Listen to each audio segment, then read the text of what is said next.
Okay, so we begin today. In a distant corner of the galaxy, a courageous group known as the crew of the Bronze Phoenix have embarked on an epic campaign filled with danger, discovery, and personal growth. All of their harrowing trials and triumphant victories have shaped them into the adventuring group they are now, heroes bonded by pain and glory.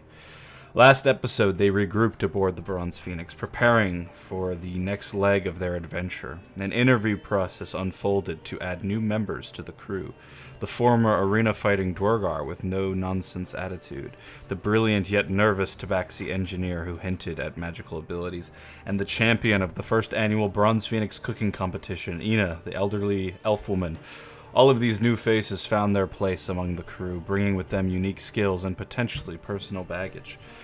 Erebus piloted the ship, and it began to soar through the vast expanse of space once again, guided with the help from Cog, an AI mind integrated into the main ship systems. But before they got too far, the crew played a message from Thurlow, Cock's old friend, who seemed distraught and urged the Turtle Priest to return to his home aboard the Anno fleet. Or so he first thought, for when Erebus played around with the distorted code inside the message instead, Thurlow sang a different tune. The ambassador shared new information about suspicious activities within the church, potentially working with Tradus, hinting that Lady War was alive at Tel Minda's pit stop cantina. As they press forward with secrets to be unraveled, new companions by their side, and still the pressing matter that is the notorious Pirate Lord's war with the Omega Astria, the crew of the Bronze Phoenix show their unwavering resolve. And that is where we will begin today.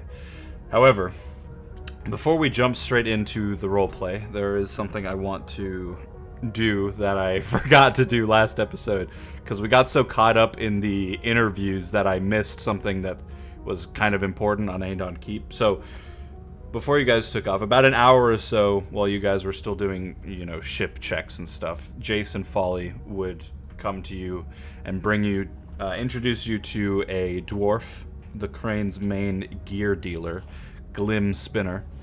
And I want to give you guys a chance to stock up on supplies or gear before you begin your next journey. For example, you guys are headed to Vegarok, which is a jungly, sort of wastelandy planet.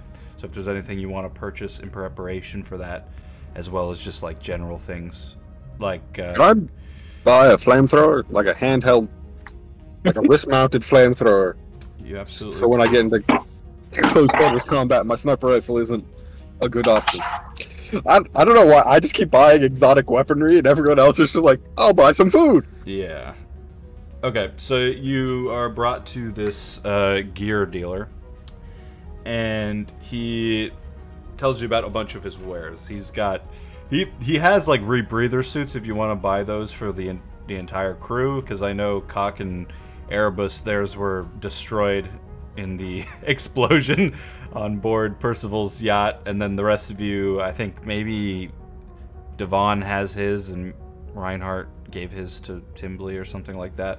Then there's a bunch of other stuff. He sells grappling hooks, portable energy shields, survival packs, and then a whole bunch of more expensive items that you could ask about that he might share with you if you're interested. You do have to pay for these things, though. Iva's not providing them. How much would it be to have an entire stock of rebreathers for the entire crew? Fuck, how many people do you have in your crew?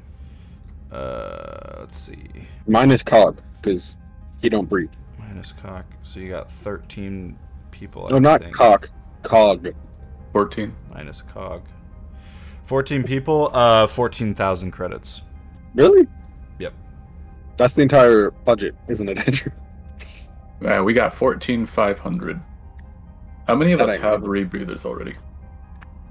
I says don't have mine's one in on my my. inventory. I still have one in mine. Yeah, it got destroyed in the explosion. It did. Yep, I even said that in the episode. Yours and Cox both got destroyed by the flames. Oh, when I blew myself up? Yeah. I was too To be focused honest. on the fact that I blew myself up. Devon, I think, has his, but I think Jamal has it now, actually. So Jamal has Devon's, and I think Timbley Bibbs has Reinhardt's. Okay. 12, essentially, would be what we'd buy. I don't think we need 5, because I don't think the shit people will be going with us into combat a lot of the times, or where we might not have air. Yeah, you probably want rebreather suits just for the people that you will take with you on a mission off of the ship. Because most of the time, if the rest of the crew are leaving a place, they're going to be leaving it on a planet that probably allows you to breathe, hopefully. Could we get 5? What, for you guys, Yeah. Reinhardt? Yeah, 5's a good start. We can pick up more later if we feel like it. Or should we do 6 for Dridgy? Or are we not going to bring Dridgy with us in combat anymore? Well, if you have Dridgy wants to come along with me to places in general. if you have Reinhardt's original suit, then you would have 6 God. of the 5 purchased. All Also, right, then we'll, in desperate situations, Cock can hold his breath. So for an hour. yeah, I could. In the 6 seconds it'd probably take me to pass out, I could probably find someplace with oxygen. Where'd he go? Oh, he's a mile that way. Well, before you guys spend those credits, there are some other things that he will offer to you. So the grappling hooks are about 500 credits. Portable energy shield, which will just temporarily boost your AC, is about 2,500 credits. Survival packs are only 100 credits, and they come with a cloak that's made for the harsh conditions on the planet you're going to, a water skin, spice pouch, healing kit, compass, 50 feet of rope, a large tent that could hold, 5-6 people, snare wire, and a knife for hunting. He also has dimensional storage containers, which basically are like containers embedded with magical portals, which allow you to hold more things than you would expect the container to, and you can carry it around with you. That's about 4,500 credits. There are illusionary masks. Erebus would probably like this one, which basically can transform your appearance into anything that you want, anything you can think of, basically. Except it has to be within reason. Like, for example, a gnome couldn't become an orc. It would have to be something gnome-sized. That's about 4,000 I want to credits. become 40 feet tall. There are elemental gauntlets. These are very expensive. They are infused with elemental power, so each gauntlet harnesses a specific element, and it allows you to use that element, casting the combat spells of that element. You can also get elemental infused crystals, which will harness that energy, make it stronger, or if you innately have those abilities, it will enhance your own spell. So if like you could cast fire spells, if you bought a fire crystal, it'd make those spells stronger. Then there's the enchanted. Those are 5,000 credits. Then there's the enchanted music boxes, which basically have various effects. So you can place the box in a room, play the music, and it will play a tune that can, for example, charm a creature, inspire courage with your allies, or potentially induce sleeping if you get a strong enough one. Then there's enchanted tools. These aren't that exciting, but for example, there's a wrench that's quite expensive that can automatically repair any sort of engine or anything. And then there's also a multi-purpose tool, which basically you think about what you need in your hand, and it will create the tool that you need exactly for that problem. And then Glim will offer you guys, since you're in pirate space and things are a bit more, there's a little bit more illegal activity going on, he will offer to make you your own, basically mechanical companion, so a tiny little droid or something that will be on your ship and do tasks for you. But that's very expensive, 15,000 credits for that. You can't afford it. There's a potion brewing apparatus, which would basically just make Timbly Bib's life a lot easier, but don't really need it.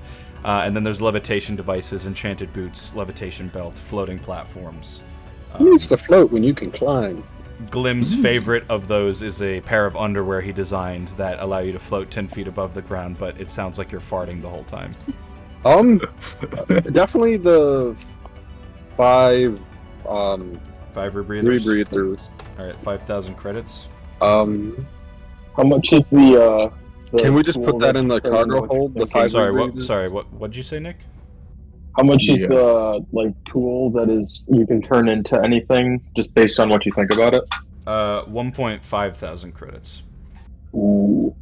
Could I get 740 of the budget to buy that, and then I can just pay for the rest of what I have in my inventory? Or my math is No, off. you're not 720. allowed to. What does it do exactly? It just creates any tool, basic tool, any tool. Like, what are the limits? It's If you need to repair, well, it depends on which one you want. There's a wrench that will repair any broken engine, no matter how complicated. Or there's a tool where basically whatever you think you need, it will appear in your hand. But like, could I need tools from a toolbox? Gotcha. That's because like, could I need a nuke and a nuke would appear? No, obviously not. I need a blowjob right now. Oh, You could get a vacuum. a mouth appears on my hand. Oh, great heavens! Hey, buddy. What do you think, Andrew? We're co-captaining the ship. If you guys don't give him the fucking money, I swear to God. I just want to know what else we need to buy. Right. I mean, we should have enough money, but let's look through everything and then we can. So I've got 5,000 written down right now for the. Yeah, We have enough breathers. food and shit. Did anything else he mentioned really seem like we need? What was the thing with that storage? Would that be something we like keep on the ship? We can put stuff in, or is that like portable enough that we could bring it with us? Yeah, you could bring it with you. It's like a sack that has portals inside it that stores your things, and when you put your hand inside of it, you just think of what you wanted to take out of it, and it would pull out. it's like a transporting sack. How much is that? 4.5 thousand credits. Do we want to get one, have like Cock carry it, and then we can start just throwing anything we think might be valuable in them to sell? Doors, giant metal I love doors. Is there like a fill it with capacity doors. on the storage? Or can we like, You ask him that? yeah. Or can we like? There's get an no aircraft carrier weight in it? limit. Well, yeah, you'd have to be able to fit it in a bag. Gotcha. So the metal door limit would be 0. Well, if you Yeah. bent it How big are we talking about this sack? like 3 feet, Oh, so realistically, if you bent the door, you could fit it inside. very good. Door how- rings. But it would allow us to like loot battlefields and like stick weaponry in the bag, and then when we meet the next market person, sell them off to Right. get funds for the ship. Stealing stuff sounds fun. Let's go with that. All right, so if we add that, that brings us to 5K left, right? That was 4,500. Yeah. Then yes, 5K left. And how much we pay everyone on a monthly basis, right? And you How still much are have we to- paying? It's so funny. You have a bunch of people hired and they don't know what they're being paid yet. How much are we paying Yeah. Timbly Bibs? 150 per month, Yeah, he gets 150 a month. and that's Do we like want the to pay- lower end. Let's pay everyone else 200 a month. Why don't we just pay everyone 150 a month? Then everyone's equal, quote unquote. And then everyone gets a 5% profit of any loot we sell after a battle. Okay, but you guys are doing the math on that. I'm not doing that. No. I was like, so what? Well, I don't know about everyone else, but I'll sacrifice my percentage to just go into the ship. But so there's one. Bruce doesn't get anything because he's not technically a ship member. Yeah, and Tally works for Iva.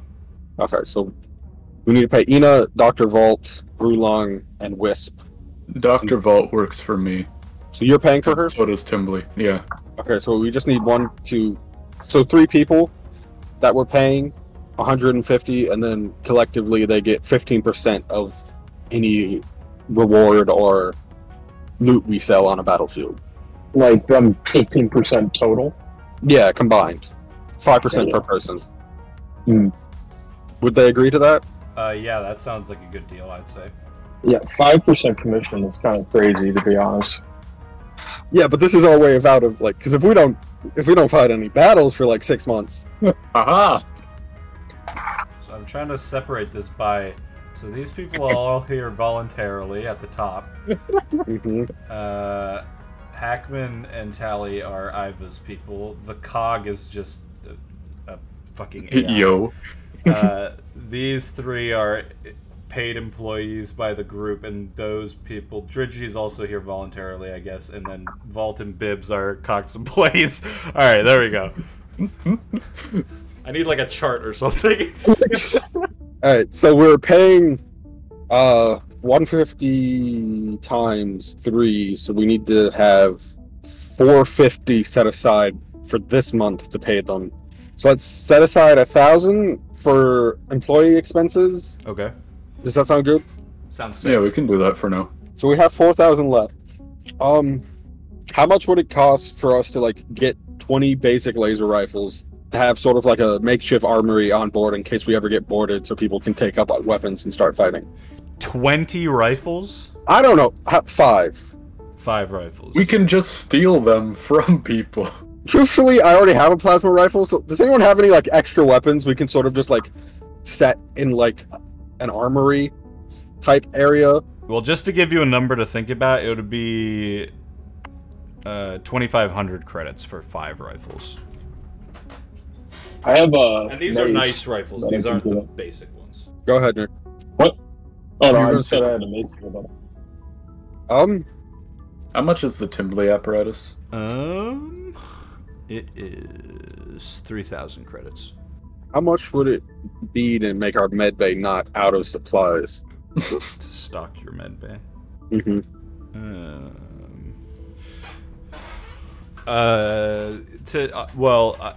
This guy would give you just like basic healing kits and medicine for about 200 credits. All right, let's do that. How many do we get? How many healing kits? Yep. So I'll give you 5 healing kits and then just like basic meds for a trip. All right, let's double it. So we'll get Yep. 10 healing kits and basic meds. Yeah, basic meds. So like if people get sick, you'll have the medicine to deal with it for the trip you're going on. Oh, I think no, this is glitching out on me. Nerds. Oh my god, why is this glitching out on me? I'm typing in the wrong spot, that's fine. What the fuck is going on my screen? I think we're all trying to type and it's just fucking it up. Alright, so that's 9.9 actually, thousand did all credits. Did everyone we hired has their own weapons, right? Brulin, ironically, you hired the one weapon specialist that doesn't have a weapon. Alright, I'll give... Is Bruin... Does she want a weapon?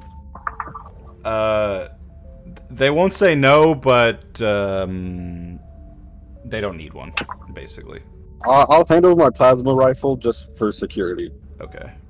Brulin has a plasma rifle. Yeah, that takes care of that worry.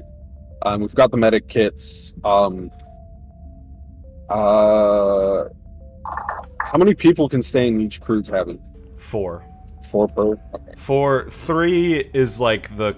2 Comfort. would be super comfortable, 3 is like the base comfort, 4 would be cramped, but is doable, especially if you have a bunch of people, it just makes sense. So we have 4... So we have... 4 times... We have 12 spots, but Dridgy, Kimberly Babes, and Andrew Spector are all in the captain's quarters. Yeah, let me... are you guys done shopping? Not yet, sorry. No. Let's get Nick his thing he wants, because I feel like that's in the Yeah, I budget. need 720 gold, and then I can pay for the rest if that's fine. Could I sell him my old leather armor? Your old leather armor. Oh, yeah. Sure. How much is he willing to pay for it? 10 gold. Could I roll to see if you could double that? Persuasion? Sure, what do you say? This piece of armor has kept me alive through zombie invasions, pirate invasions, so much. It's such a good piece of armor, it's worth at least twice that. And that one, he sees the battle scars and its frayed condition and knows I'm talking bullshit. Yes, well, it appears all those interesting tales have left it not worth 10 gold, 5 gold for the armor. Fair enough. Put the 5 gold into the ship's coffers. I don't fucking need it. I have the best armor. The biggest armor. It's like dripping in blood. Half of it's torn apart. There's explosion marks all over. Actually, did you have your new armor by the time?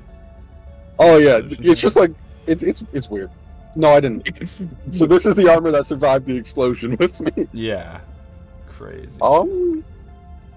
Anyone else have anything they want to sell while we're here? Nope. No. I'm all good. Is there anything else we need?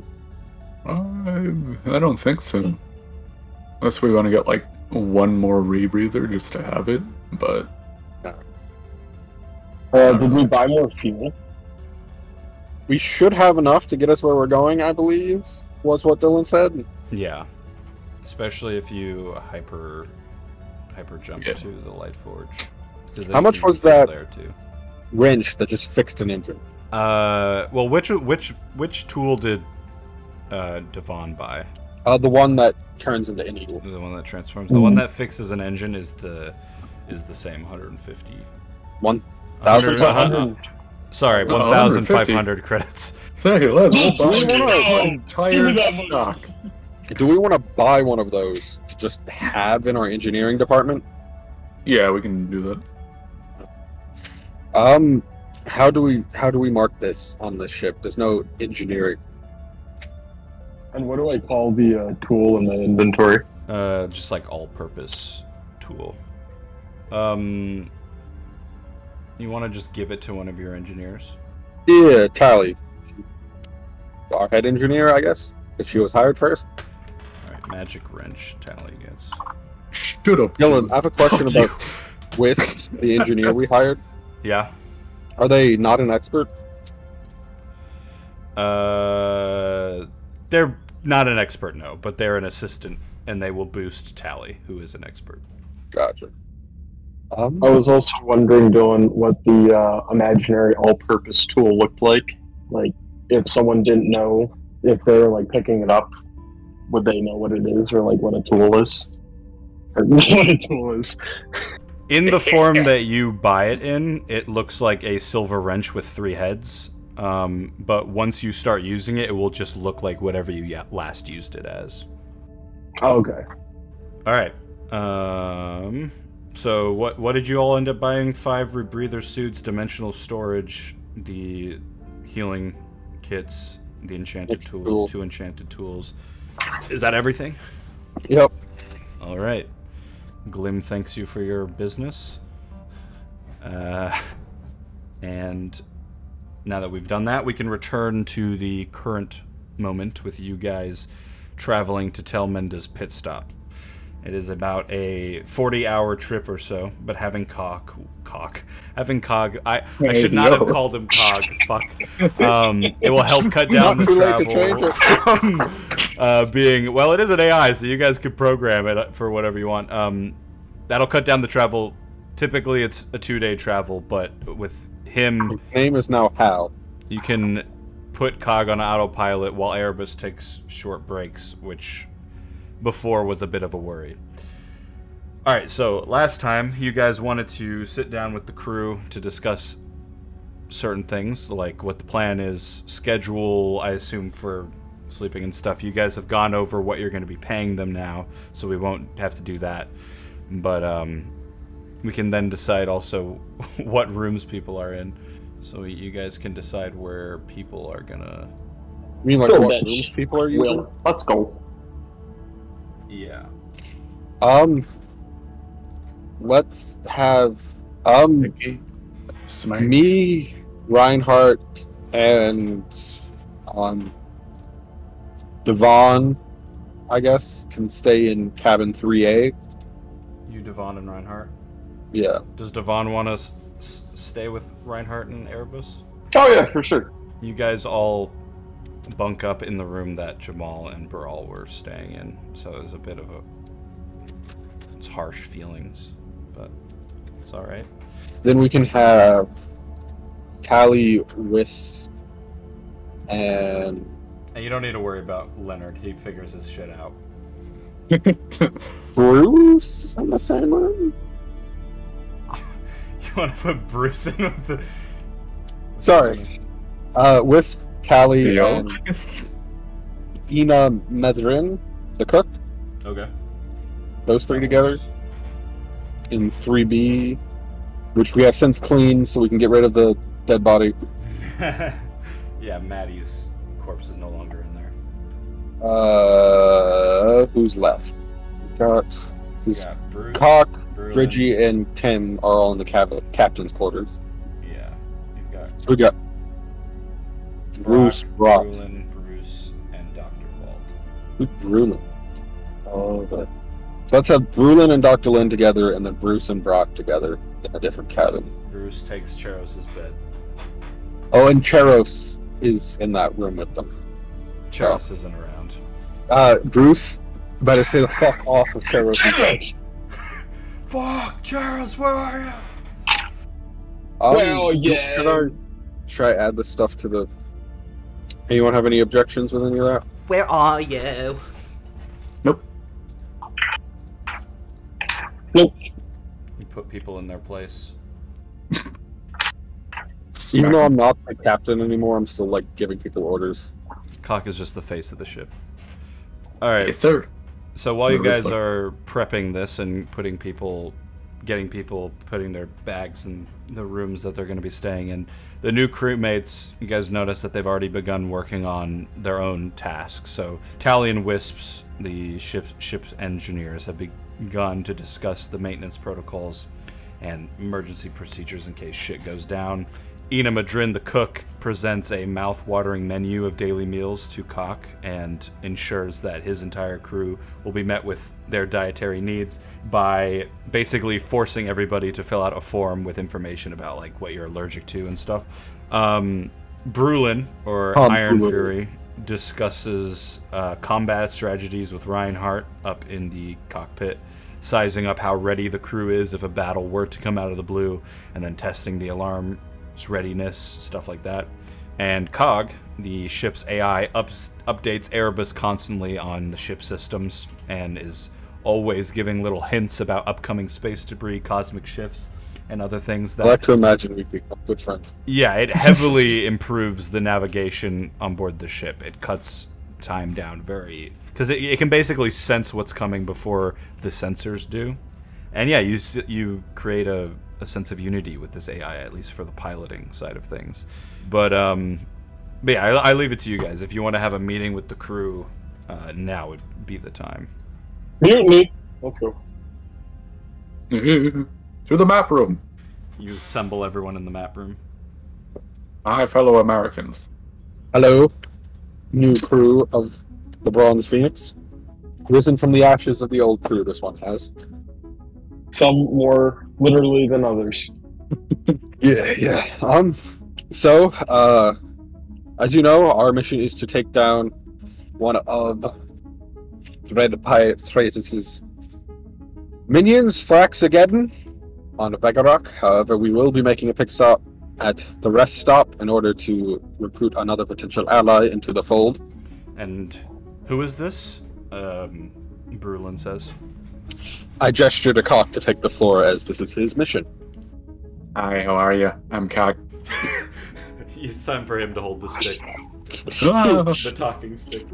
It's a captain stick that would just pass back and forth You whenever. don't have the talking stick. It's the keys to the ship. No, I always have those on. Unbelievable. So, I'm Cock. Anomaly dude. Ha ha ha. Fuck. Everyone Recently- stares at him. Recently, one of our members got yoinked to the land of the dead. That's kinda not cool. And our job is to stop his brother from killing us all and everyone who is currently alive everywhere. They're all looking around like, okay. Brulin says, Tratus, we know this part, but the Tabaxi mentioned an ally that we're recruiting. Yes. Well, originally, we were gonna see if the new High Priestess would let us yoink some of the militant. The problem is Talk she so apparently goofy, hates me. bro. Yoink. It's like Yoink. he's standing in front of class giving a presentation, Oh, but he yeah. has so much anxiety that is not well. You Yeah, he's not used to being around people that aren't from the church, so sometimes in front of big crowds he gets a little nervous. I'm just like nudging Turns him. Like, out- come on, man. She hates me. Turns out the last high priestess is still alive, so we're gonna go have a little Rescue party. slumber party. Dr. Vault is like, You dig? Lady Wara is alive. Yes, that is what I've been told by a good friend of mine. Oh my, this changes everything. Probably shouldn't tell anyone outside of the ship, though. Dridgy's like, we don't know if this is true, we're just going to confirm. That's why you shouldn't tell anyone outside the ship. Good? Everyone give me a Bruce. thumbs up. Alright, very good. And the rest of you, too. I don't know why I singled you out, Bruce. Sorry. Everyone I want to say say aye. something too, is All of you swear a binding we want to make contract. sure. What was it? We want to make sure that everyone on this ship knows that we all have our purpose here, and for all of this to run, we need the support of all of you, and obviously we will try and support you in any way that we can. There's a lot of difficult things that can come from working on a ship like this, so we want to make sure that there is that support, outreach, and desire to hear about input, at least from a personal sense or what you think going forward. Well, I don't know about you guys, but I appreciate hearing that, Bruce says. Not that I'm part of the crew or anything. I have a very top secret mission that you guys cannot ask me about, so don't do that. But What's it about, Bruce? I kid. I can't tell you. I can't. You almost got me. I almost said. No, but Well- yeah, it's cool to see everybody coming together, all camaraderie like and all that. And then Tim Blue Bibs is like, "Wait, you sound just like me." they do the Spider-Man meme. There's like 5 accents in this universe, guys. Come on. You guys know this? Everyone's like, what? Really? Yeah. You all sound like... All male humans sound the same. All gnomes sound the same. All orcs sound the same. It just is what it is. And all females sound like the males. Yeah, exactly. Forget to do voices sometimes. They just sound like me. So it's alright. It's alright. I whisper in Dr. Vault's head that I need to speak to her later in private. She nods and... Can you hear her back? No, if she Okay. thinks I can't hear her. Yeah. I just give her that smile and Yeah. Yeah, so she says something in her head, but you can't hear it. Alright. Yeah, great.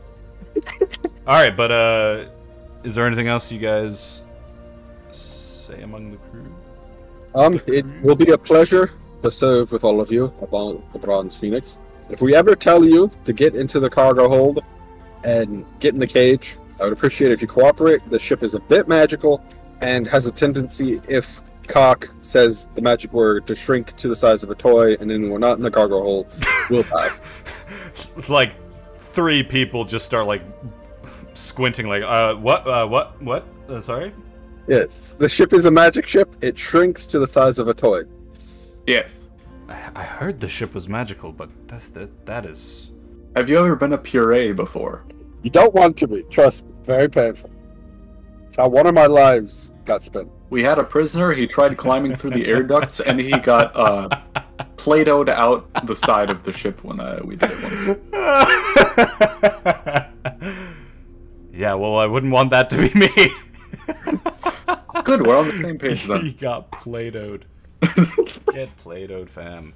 Yep. Get Play-Doh'd yourself. All right, we'll set for Boise's pit stop. We're going to Idaho. Alright. You guys begin to, I guess, head just to your own tasks. I mean, I know where Erebus is going. Can we switch back over to the world map? Yeah, back over to the cockpit. Yeah, perfect. What is it called? Telemaster's yeah. pit stop. Tilmenda's pit stop, yeah. So it's Tilmenda's basically just a pit stop. cantina floating on a space rock. Oh, like in Phineas and Ferb with the ice cream shop. Yeah, I don't remember that, but yes, absolutely, exactly like that. Is that in the fucking mustache alien episode or something? No, they like build a rocket ship. Their dad buys them a star, and then they go to look at their star, and it's just like a fucking ice cream joint. All right. What would the rest of the what would Devon and Cock be doing while everyone does their shit, does their jobs? Oh, I think we have draconian lessons. let's say Devon will spend his time in the medic bay, and he will try and improve his proficiency with using medicine and maybe improving healing spell abilities if possible. Also ponder my orb every once in a while. Nick's like, I want to go to the medic bay and level up. Come on. Can the rest of I us don't know, level up? maybe there's like some books or some shit I can read there. There's some XP points in here. Hey. I mean, in some games, if those you were read here. books, you get. True. This isn't like Skyrim where you open a book and gain 5 levels. I just feel bad because like every time I ask like Devon and Brock what they want to do, they're like, "Oh, I want to do push-ups," and I'm like, I don't know how to make you more useful. I don't have a way of doing that. Like, just like add. To try. Yeah, no, it's worth role playing it, but like I don't know as the DM how I would do that.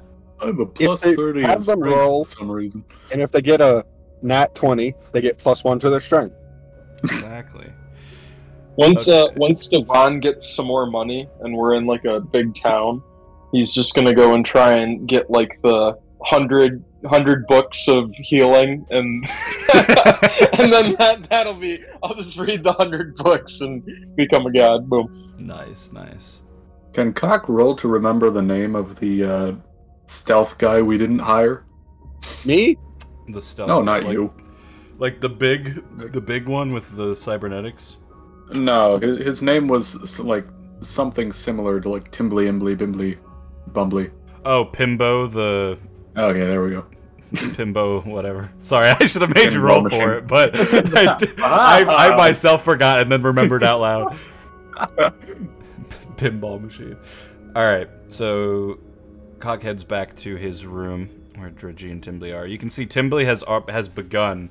There are like 2 boxes that are full of potions ready for selling, and he basically just mentions like, yeah, originally the lower box was supposed to go to my contact on the Starforge, but again, at this point, I don't know if that's still a possibility. So I wouldn't count on it. I'll just keep it here, and maybe we can sell it in Vegarok.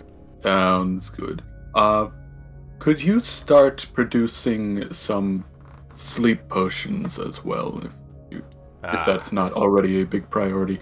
Yeah, I can make a few more of those. He says, Sounds whispering good. to you as Dredgy's in the room. Hey! They turn around, hey, yeah, how's it going, champ? Yeah, we were just talking about you. No, we weren't. No, we weren't. Alright, so you begin having draconic lessons, and it's a bit in poor taste with Chero's being fucking vacuumed up to another dimension, but nonetheless, you have some fun with your crew. Devon heads to the medic bay to begin his work. Brock is doing push-ups in his room while he figures out his microphone. And up in the cockpit, as the Bronze Phoenix continues to cruise through the vast expanse, Cog, the AI mind, residing within the strange android's head, which is now, like, the head is literally sat on the sort of co-pilot console, and it's plugged into the machine, and so occasionally it will just turn, and, like, as it speaks, his eyes glow blue. So it's like, it's like there's an actual pilot with you, it's just very strange. And in this sort of metallic voice, you almost hear like a bit of curiosity in its tone as it says, "Erebus, I have detected a strange wavelength in the source of your space vessel." How so? How is it strange? And where is it coming from? It seems to be a fragmented data chip hidden within the core systems of the Bronze Phoenix. Memories, traces of past events scattered like stardust through the ship's circuits. Would you like to try to put them back together and play them for us so we can see what adventures the old girl's been on?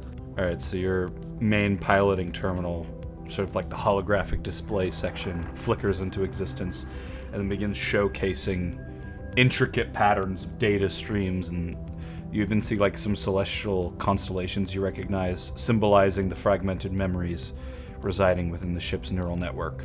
The origins of these fragmented memories remain hidden from me, hinting at a deeper history that I cannot see, but has been almost intentionally concealed. And what do you believe we would need to do to unlock them? Visit these planets? Perhaps I may be able to create a physical version of the fragment for you to take with you, if you would like. Sure. Why don't you help create this star map? Alright, so the robot head shoots out a little chip that you can take. Give me an intelligence check. This won't go well. I'm not very smart. Oh, I rolled 17. 17. Okay, you're smart enough to know that probably the people on Vegrock that you used to work with, like the spies that you used to work with, would have the machines capable of decrypting this fragment. Gotcha. Probably could help with something like this, though that would take actually going back to them. I'm dying. All right, but that happens as you guys travel. So a few hours go by. Somebody roll me a d4. I got this, boys. Hold on. 8. What'd you get? He got a 4. I rolled, and also we both got 4s. As you guys continue on your way, your ship heading somewhere in the direction of the pit stop. Well, first things first, Erebus, the AI, says, I am sensing explosives in the area. Yes, we do have. Oh, not the ones we have? No, these are active and they are emitting energy nearby. Which direction? Forward. Alright, shall we avoid them? Yes, but... Yeah. No, I believe we should fly directly into them. That was sarcasm. My apologies. No, it's alright. It's always good to have a sense of humor, Cog. Let's use the vastness of space and the fact that you can fly in any direction whatsoever to avoid them. I will activate tiptoe mode. Yes, let us fly casually. Alright, so yeah, eventually, as you guys are flying through the open galaxy, probably out the sort of left side of the ship, if any of you are looking out windows or in your rooms, you just begin to see utter combat at the edge of where you're flying. Not where you're flying, but on the side of you. And you see ships that you think you recognize as Calvic spawn, and as you're heading in that direction, you can almost make out just the very edge of the Starforge, and there's just utter combat going on around there. Well, hopefully our mission will help. Iva and hers. Let us continue on, crew. And by crew, I mean, because no one else is up here talking to me. Alright, well, Brulin is up there. Oh, Brulin. Near the, I didn't see you there. The turret. Yeah, they are just sat behind you. Yeah. How are you? It's alright. I know. Excited for the mission and all that. You get lunch? Was it good? Yeah, Ina's a very talented chef. She knows what she's doing. We even had a little cook-off to make sure. Well, you were there. You knew what happened. She didn't mention anything like that. That's exciting. Oh, I mean, you saw us take them inside. Never mind. Yeah, but anything could have happened there. Hey, one of the chefs repeatedly just cut his fingers off. Oh well, I'm glad you didn't hire him. Yeah, the other one just put a bunch of locusts on a sandwich. Yum. Yeah, so we went with the only viable option, sort of. The only one that was normal. Yeah, we went for consistent. But yeah, Brulin just stares at the turret out in front of them. The best part about this job is I don't have to do it unless shit gets real bad. We do need to upgrade that thing, though, at some point. Yeah, I'll make magic with it. Because I did notice that it might be slightly more effective for me to stick my head out the window and shoot my sniper rifle. Yeah, well, maybe we should figure something out. Give you a way of actually doing that. Yeah. Except I do need to pilot the ship, so that probably won't. Yeah, Stick it out the windshield. I was gonna ask you about the android, but in my time I've seen crazier things, so just make sure that thing doesn't go haywire or anything. Yes, Cog is a invaluable, loyal member of the crew. Isn't that right, Cog? I have no intention of going haywire. Good. Yeah. Okay. I look forward to spending time with both of you as we save the galaxy from traitors. Exactly. Alright. Luckily, you rolled well, and nothing crazy happens to you guys as the full flight pattern goes through and you get... No one got abducted by space mermaids again? What? No. But it is time for people to take a nap. Again, if you guys want to like schedule this so that not the entire crew is napping at the exact same time, now would be the chance to do that. I imagine at least the engineers and me and Cog. Well, I guess the engineers are the only ones that sort of need different sleep schedules. Everyone else can sort of sleep at the same time. It's more about shit could happen while you guys are asleep. Like, a siren singing out to you and stealing your pilot. Well, we got Cog this time, so we should be good on that front. Well, yeah, it's up to you guys. I'm not here to tell you what to do. I will sleep shift one. We could have Reinhardt, Wisp, and Cog be the night shift, along with... I can do night shift too. No, we sort of... No. Mm. I can't. Alright, so you want Reinhardt, Wisp, and the android to be the night shift. Anyone else that isn't like the main four of us that needs to always be on the same sleep schedule? So we don't have anyone who's exhausted trying to fight with us? Alright. So it's just Reinhardt, Wisp, and Cog? anyone... William shouldn't have to make all the decision, guys. Come on! I mean, Reggie and Timbley will be awake whenever I'm awake, or sleep whenever I'm doing shit. Alright. And, Dr. Hit the Quan. Alright. Reinhardt, Wisp, and Cog stay awake while the rest of you head for bed. And a long rest will be had. I need another D4 roll. D4. 1. 2, 1, 4, 3, 5, 2, 1, orange, 2, exclamation 3, point. 8. 2, 3, 2, 4. There we go. It only took 12 rolls to get a 4. Oh, yeah.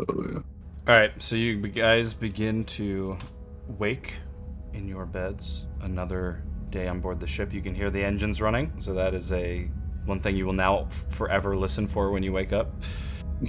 What would you guys like to do? Get back to the pilot's chair. Alright, you go back upstairs. Hello, Cog. Did everything go well? We have continued on trajectory. No issues? I have sensed no disturbance. In the Good forest. job. Alright.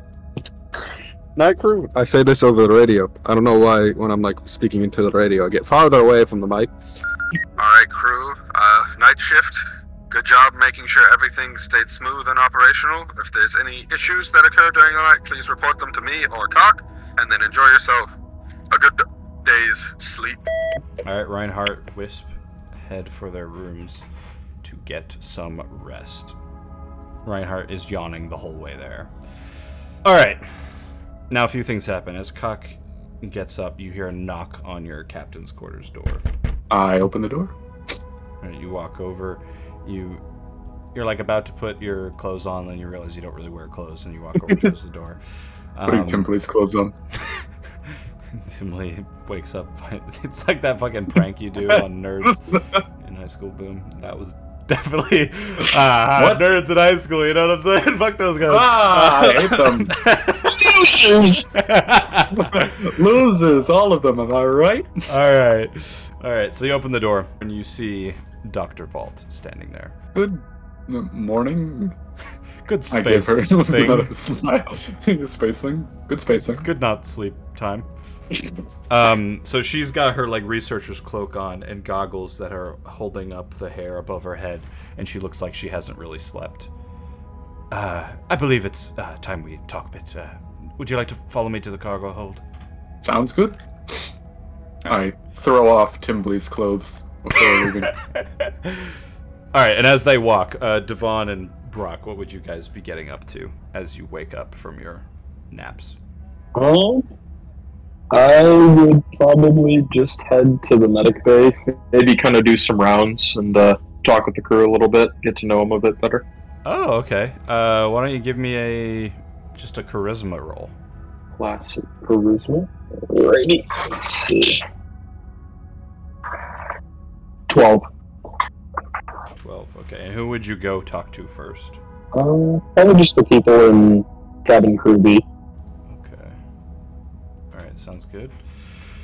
So you go head towards the women's room. Alright, so Erebus is up and piloting.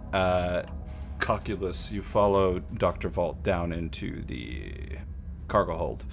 And you can see that she has set up like a makeshift laboratory down in there. She has brought with her a small microscope and some chemical analysis tools, and she's got like a little wooden table that she, like, I guess folded up and put it in a box or something. Also, the light in the back of the cargo hold that has been broken since you guys got the ship is now lit, and you don't know how. Huzzah! And she just leads you to the table.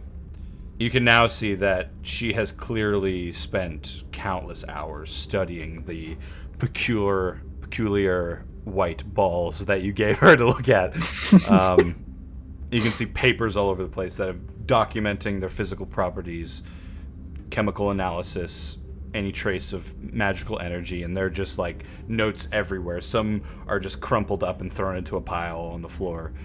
And then she looks you in the eyes. Where did you find these?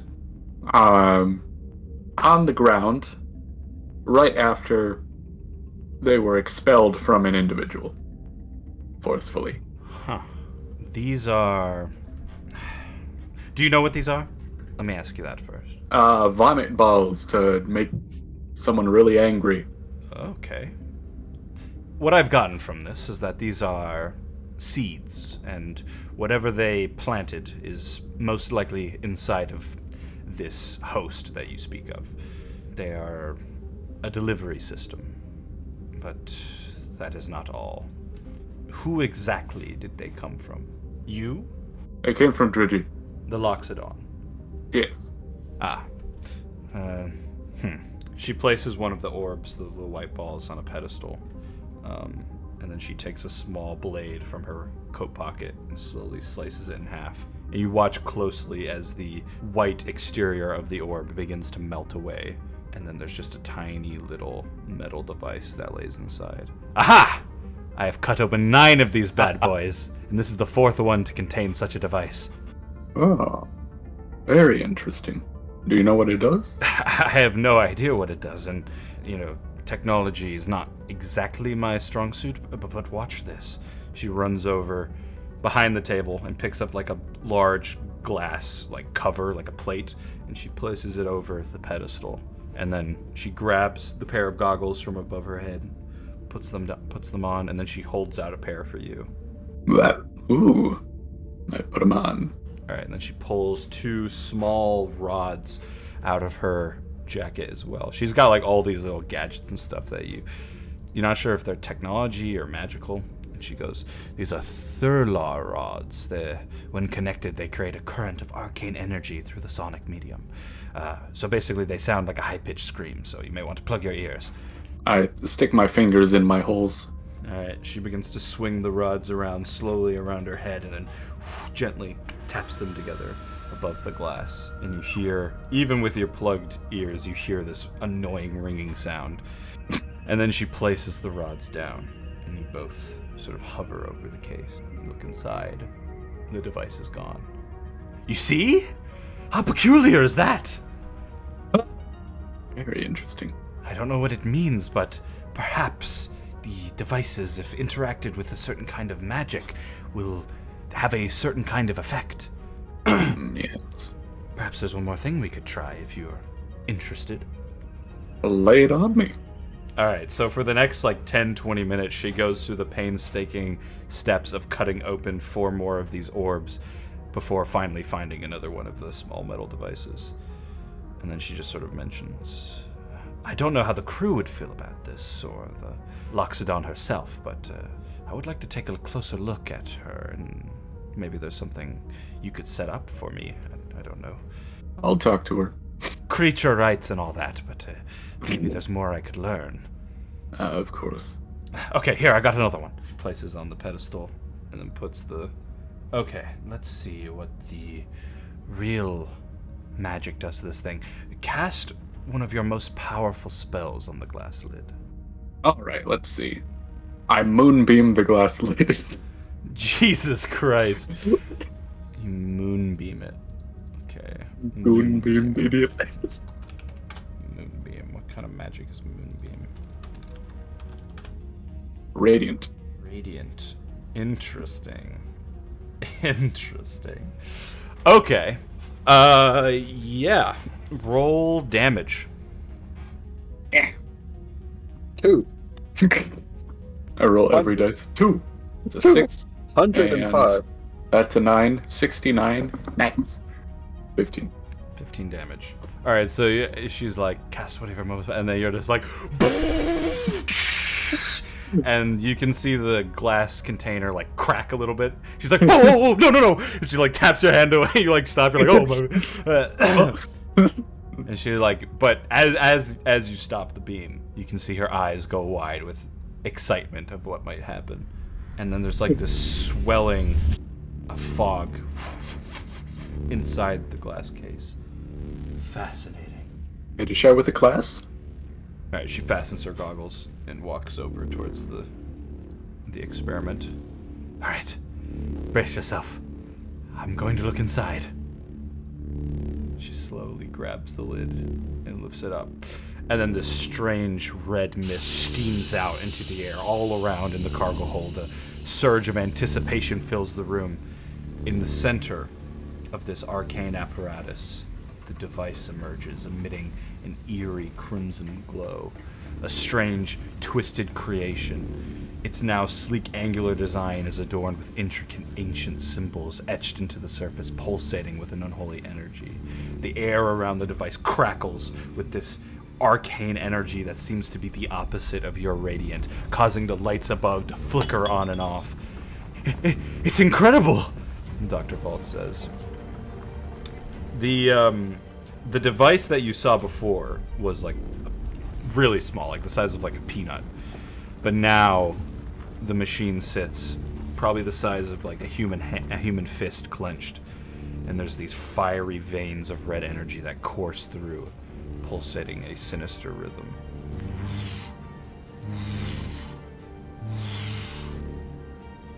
What would you do, Cock? I start dancing to the beat for a second. Okay.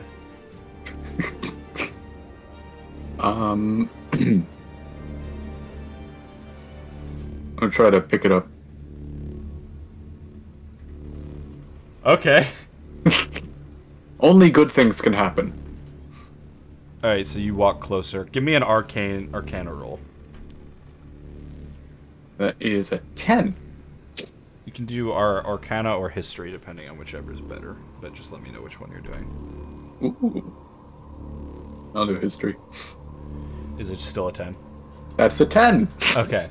So upon closer inspection, you sort of walk towards it, your hand out, ready to grab it. You can see these arcane symbols. They seem to be somewhat familiar. Something you've seen before. Like hints. I don't know if Cock maybe slightly remembers. I don't even know if Andrew remembers, but you had a vision where you and Cheros were young boys searching through a strange alien prison. And there were all kinds of strange calligraphy and these weird markings, and you think that they're similar, but you can't be sure. But it does freak you out a little bit, because Some of the times you have these visions and you're not sure if they're your mind 100% giving you the correct information or just giving you a vague idea and then letting you roll with it. But here is, you see these things that remind you of them. I remember you. I say, well, sinisterly pointing at the orb. Do you intend on still picking it up? Yep. Okay, so as this is happening, at the same time, Erebus, Cog mentions something to you. He goes, "There's a strong pulse of energy flowing through the cargo hold. It is interfering with my. And the blue eyes on the android go off. What's the first thing you would do?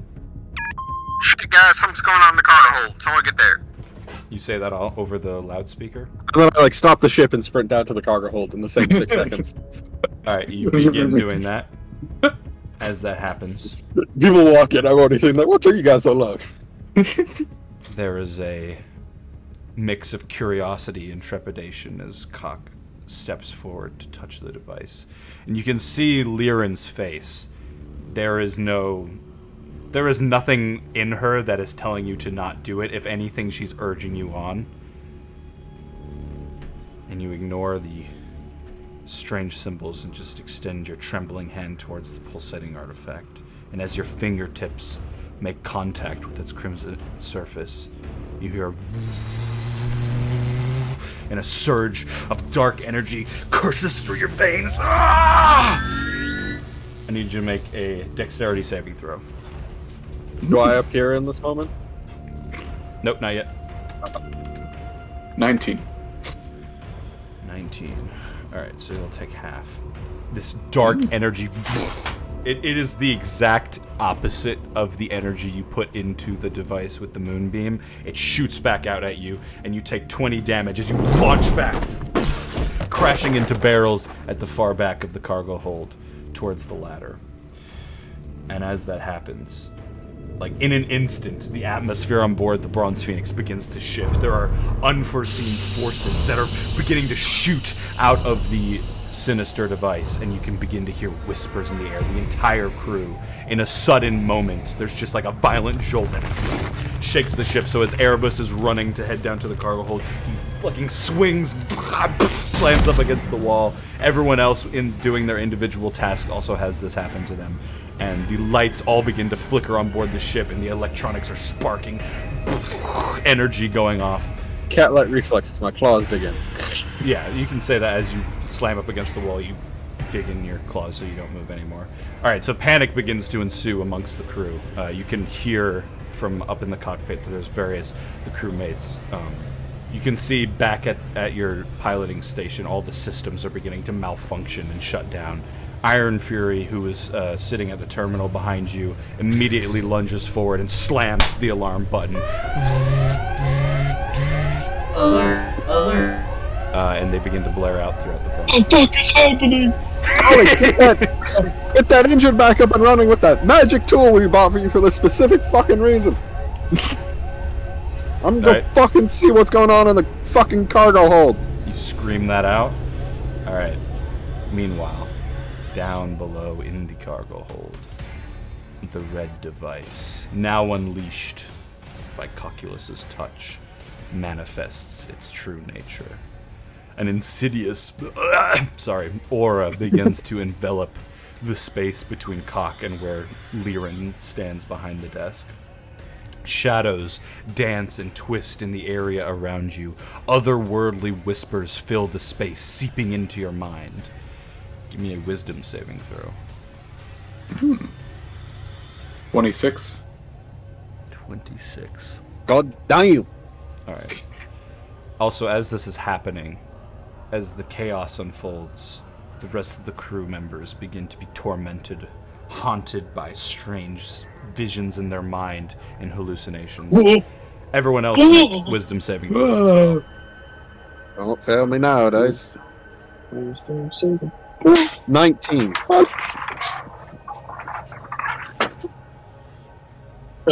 23. God damn, bro. Alright, so this is what you see. Basically, Brulin, who's up there with you, Erebus, you could just see them standing still, like, looking around. their eyes wide. You just hear, no! No! And they dive under the terminal and just begin hiding, and they're just screaming, no! No! And you can hear other people on board the ship. You can hear Ina in the kitchen, please! Please stop! And just like horrible screeches from your crew. But Devon and Erebus, your minds are free of these torments. There's still moments where it tries to creep into your head, but you break free. I assume Erebus is running to the These are cargo. like minor league demons. You know Devon manages major league demons. You know it. All right, Devon, what are you doing? You can hear... You were walking over as this was happening to go talk with Tally and Wisps, who's now beginning to fall asleep, and you can just see both of them begin erupting. They're like screaming, shaking. They're terrified of something that you can't see. I will go over to both of them, and I will cast the spell. Let's see. I think Cast I the had one slot. spell where it can like. What is it? I could always count on I it. got like 40 spells. No, it's okay. I'm just I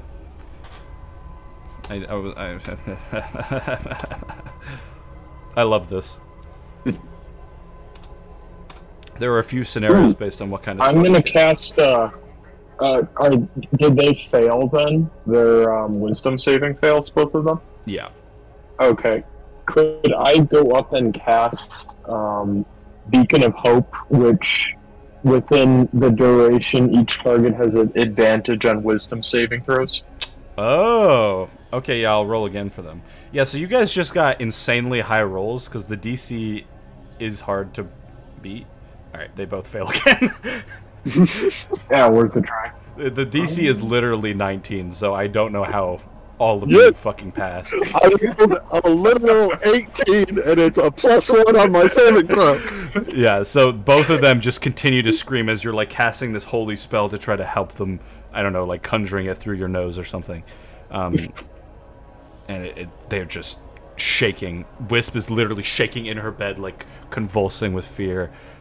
Tally is like leaning up against the wall, like trying to back away into the corner from something she's seeing. But that is what you do. And as this happens, down below in the cargo hold, the evil magic device pulsates. Oh. Sorry, one more thing. Could I, when they try the... Oh, well, I guess I kind of missed my chance for it. I could use Bless, and then they roll another d4. But I don't think that would get them in range, so... And I also think I kind of missed my chance to do that. Alright. A surge from the depths of this strange device cock shoots out and produces 10 shadowy figures. Their forms shrouded in darkness. Each figure exudes an unsettling aura as they flicker in and out from the light. And the figures stand tall and imposing over you, their silhouettes blending in seamlessly with the darkness. They wear tattered, ethereal garments, and they seem to swirl almost, like writhe in this strange way. And these whispers, they seem to have been coming from these creatures as the strange sounds escape their shadowy lips. Their features remain obscured, hidden by these hoods and cloaks. But you see their piercing eyes glowing with an eerie light. They flicker almost like with a flame of hatred, eager to seize this opportunity that you've given them, this newfound freedom. All right, the three of you, roll initiative.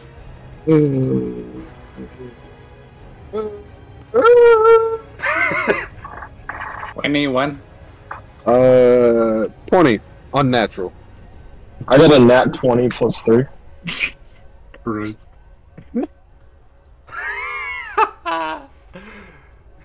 Only one other person passed. Is and it's like the least useful person. Is it Leonard Latour? Oh, I guess not the least useful person. That's fair. Damn, Tembley Bibbs? Oh yeah, no, he didn't pass either. I'm listing people less useful than who you thought it was. Yeah, I wasn't really thinking. Alright, I will turn the ship around. Was it Bruce? All right, so Erebus, as you run down the stairs and you head towards the Is there a map towards for the this? cargo hold, there will be in a moment. You see Bruce Hackman stumble out of his room, and you can hear Brock just screaming inside, and he closes the door, turns around. What the fuck is happening? I assume Cock did something. All right, and as this happened, Devon stumbles out of the room with Tally and Wisp. You can see Bruce and Erebus at the end of the corridor. I look at Devon. Cock, right? Yeah, probably. I always think he's up to something. Nutty boy. Dastardly. He's the one Dastardly. that I don't know would activate some device like this on our ship on purpose.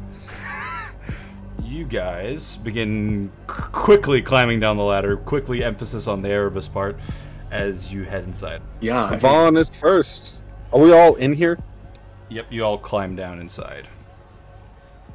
Hatfoot. Alright, Devon, you see the scenario up in front of you, these shadowy figures all surrounding, pretty much being in between Cock and Dr. Vault, where the device that you don't know about was. Yeah, what would you like to do? I assume this is the doctor's fault, so I will kill her. I will start off by, and I don't think I've had the opportunity to do this yet, finally casting a 4th level spiritual weapon. And what makes this spiritual weapon better is that instead of rolling 1d8, I roll 2 now. So, I cast that out. It takes a similar kind of state to what it was before. And, let's see. That will be cast out. And at the same time as that, I'm also going to use a bonus action.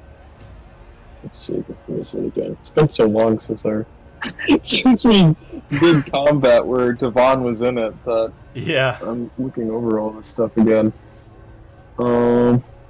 Actually, I don't think I have a bonus action. That might have only been extra maul.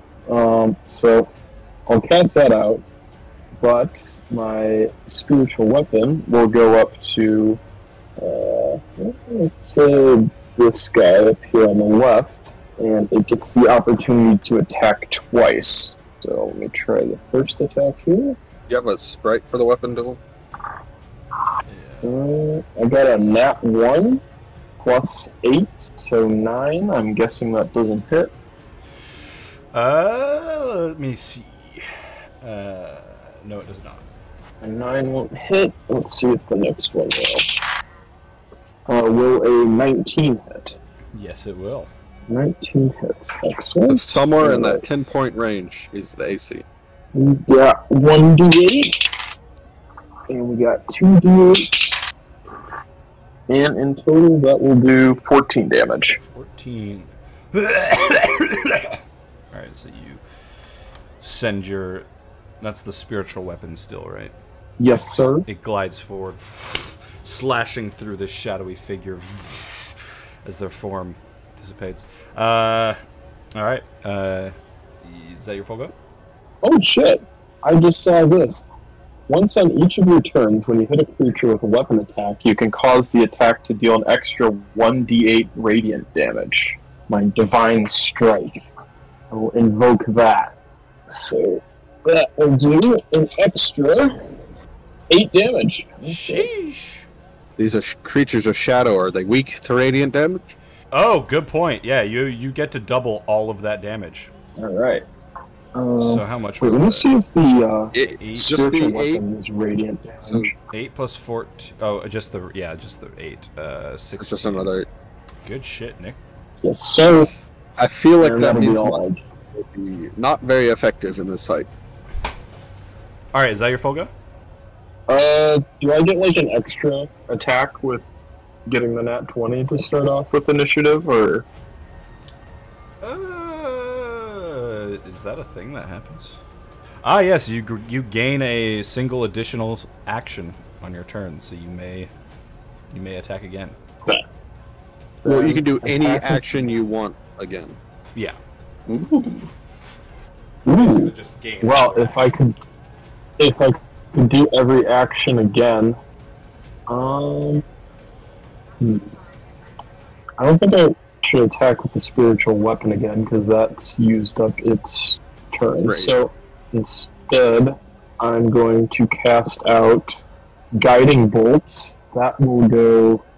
We'll just go with the same person. Try and knock it out. And let's see. I will cast that as a second level spell. Guiding bolts. What type of damage does it do? It does a flash of light streaks. It doesn't specify which, but I'd say that's. Oh wait, no, radiant damage. Yeah. There you go. You get to double the damage. No. Does a 25 hit? Yeah, a little bit. No. How much damage did you do, Nick? 36 damage. Holy! Dark back then. Is that double? Yeah, that's double of the 18 I got. All right, you just obliterate this dude, this figure, this form of shadow. Although it still stands. All right, is that your full go? That will be it. Yep. No, I'm gonna go again. It is your turn. I rolled another natural 20. I get to go again. I just keep rolling. Hold on. I don't know what's happening. I definitely don't have to weighted dice. It's not rigged. It is my own dice that I made myself. You already know it's time for the boy to arrive. I summon the Wardus. Done. Tortoise in attack mode. Wasn't that thing still on the pirate Yep, base? he's still on the pirate castle right now. Probably moving boxes. And he's just gonna vanish. Whoosh. Yep. How long? Do we get to keep the boxes? Where are you summoning it? Right here. All right. Crushed. All right. It lands on top of two shadows, although they are shadows, so it kind of whoosh, pushes the shadows to the side. All right. Anything else you want to do? Yep. I run up and get on ya boy, and I slip into his asshole apparently. Yeah, where the fuck did you go? Oh, there you go. I went under the ghost under him. I guess we're on the lowest of the three planes or something. Hey, there we go. Get on him. He's going to bite one of them. All right. He's 24 to hit. Yeah. Yeah. 9 Yeah, damage on good. the bite. 9 damages. Which one are you biting? This guy? Yeah. Alright. And since the goon beam didn't break concentration, it's still in the corner, so I'm gonna goon beam this one. Alright. See if I can find a moonbeam signifier. Why? I just searched light and it showed me a picture of a horse. It's a light horse, obviously. That doesn't really The show. lightest horse of all. What the fuck? The You can barely horse's see name that. was Light, of course. Wow. There we go. That's far better. Womp. Where'd it go? Ah! Alright, and does it do damage on his turn? Yeah, when his turn starts, it'll do damage. Alright, is that your full go? Let's see. Since I did a natural 20, I'll just whack. Am I right? Okay. You also got a natural 20? Yeah, my initiative is +1, so I had a 21. I got an 18. Mine's +4. No, 16 +4. My bad.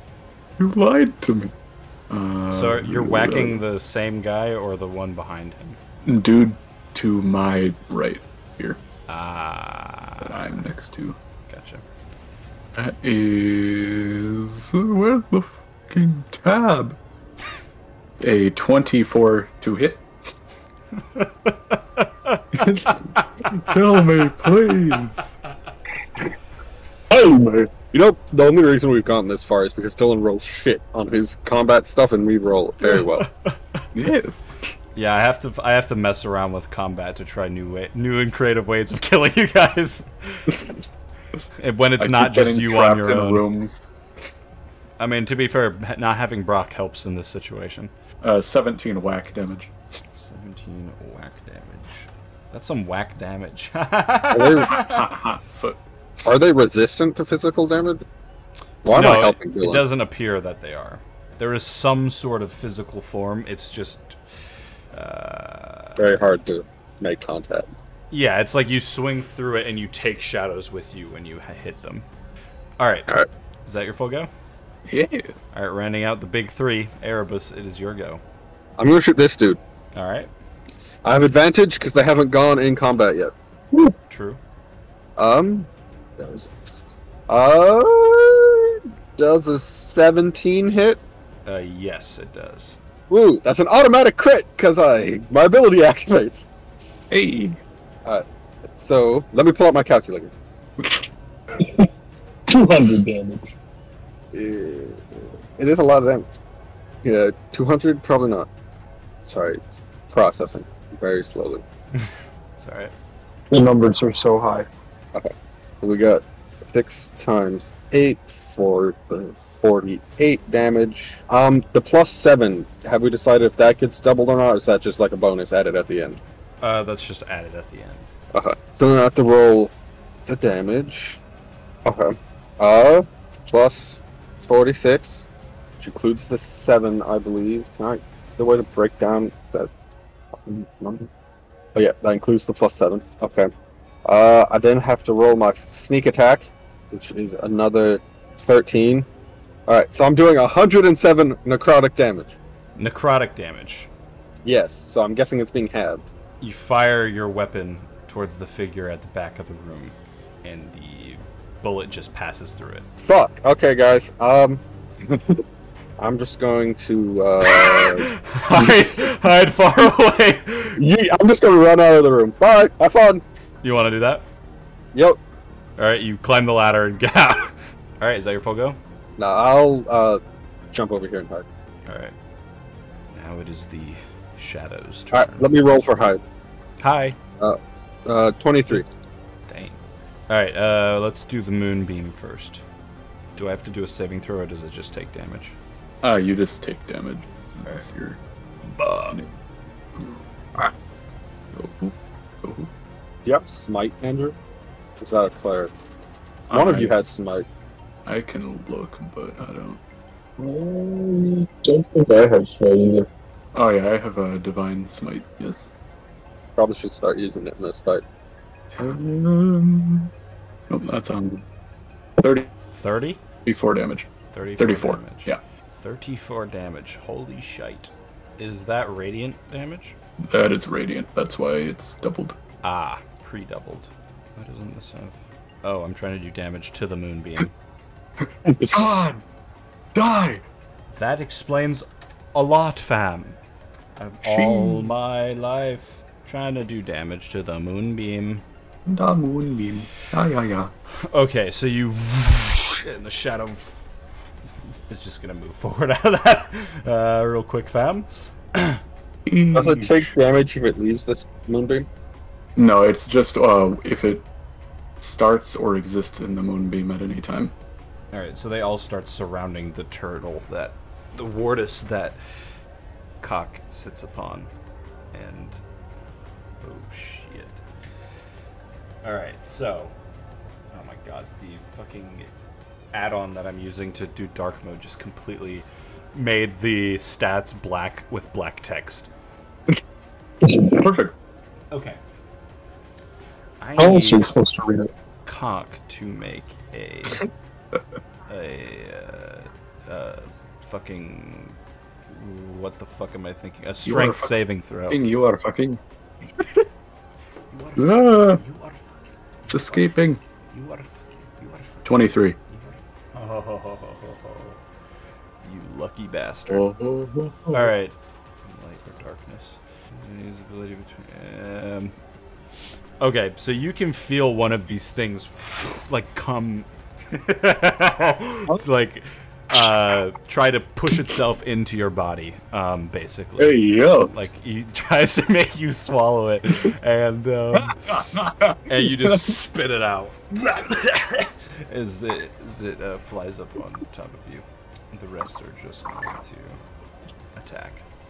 Where am I dice? 3, 4, 5, 6, 7, 8, 9. Alright. Let's see what we get. Alright. 1, 2, 3. What is your... You have a new shield that changes your AC, right? My AC is 20. 20. 1, 2, 3, 4. Alright, 4 of the 9 will hit you. Which means that will be... So basically you're being jizzed on by a bunch of shadow demons. I'm being bukake. Is how it looks like from the outside looking in. Alright, so that's 2 times 1, 2, 3, 4, 5, 6, 7, 8. Roll. Plus 12. That's gonna be 44 damage. As all these demons just like, they basically just throwing themselves at you. They go through your body and then they shoot out the other side, and they're like all swapping positions as they do this attack. Oh. Alright, and last but not least, I have one more thing they can do. You better fucking heal him, dude. Okay, they can't do it this turn. Alright, it is now... Which one is this? Is this Bruce or... I'll say it's Bruce. Alright, Bruce sees what's happening out in front of him. He pulls out a pistol. He just points it at the fucking shadows and just starts firing. Looking towards Devon like, what the fuck? I don't even know, man. This shit's insanity. I did not roll well for Bruce. Alright, he just starts firing willy-nilly towards the shadows.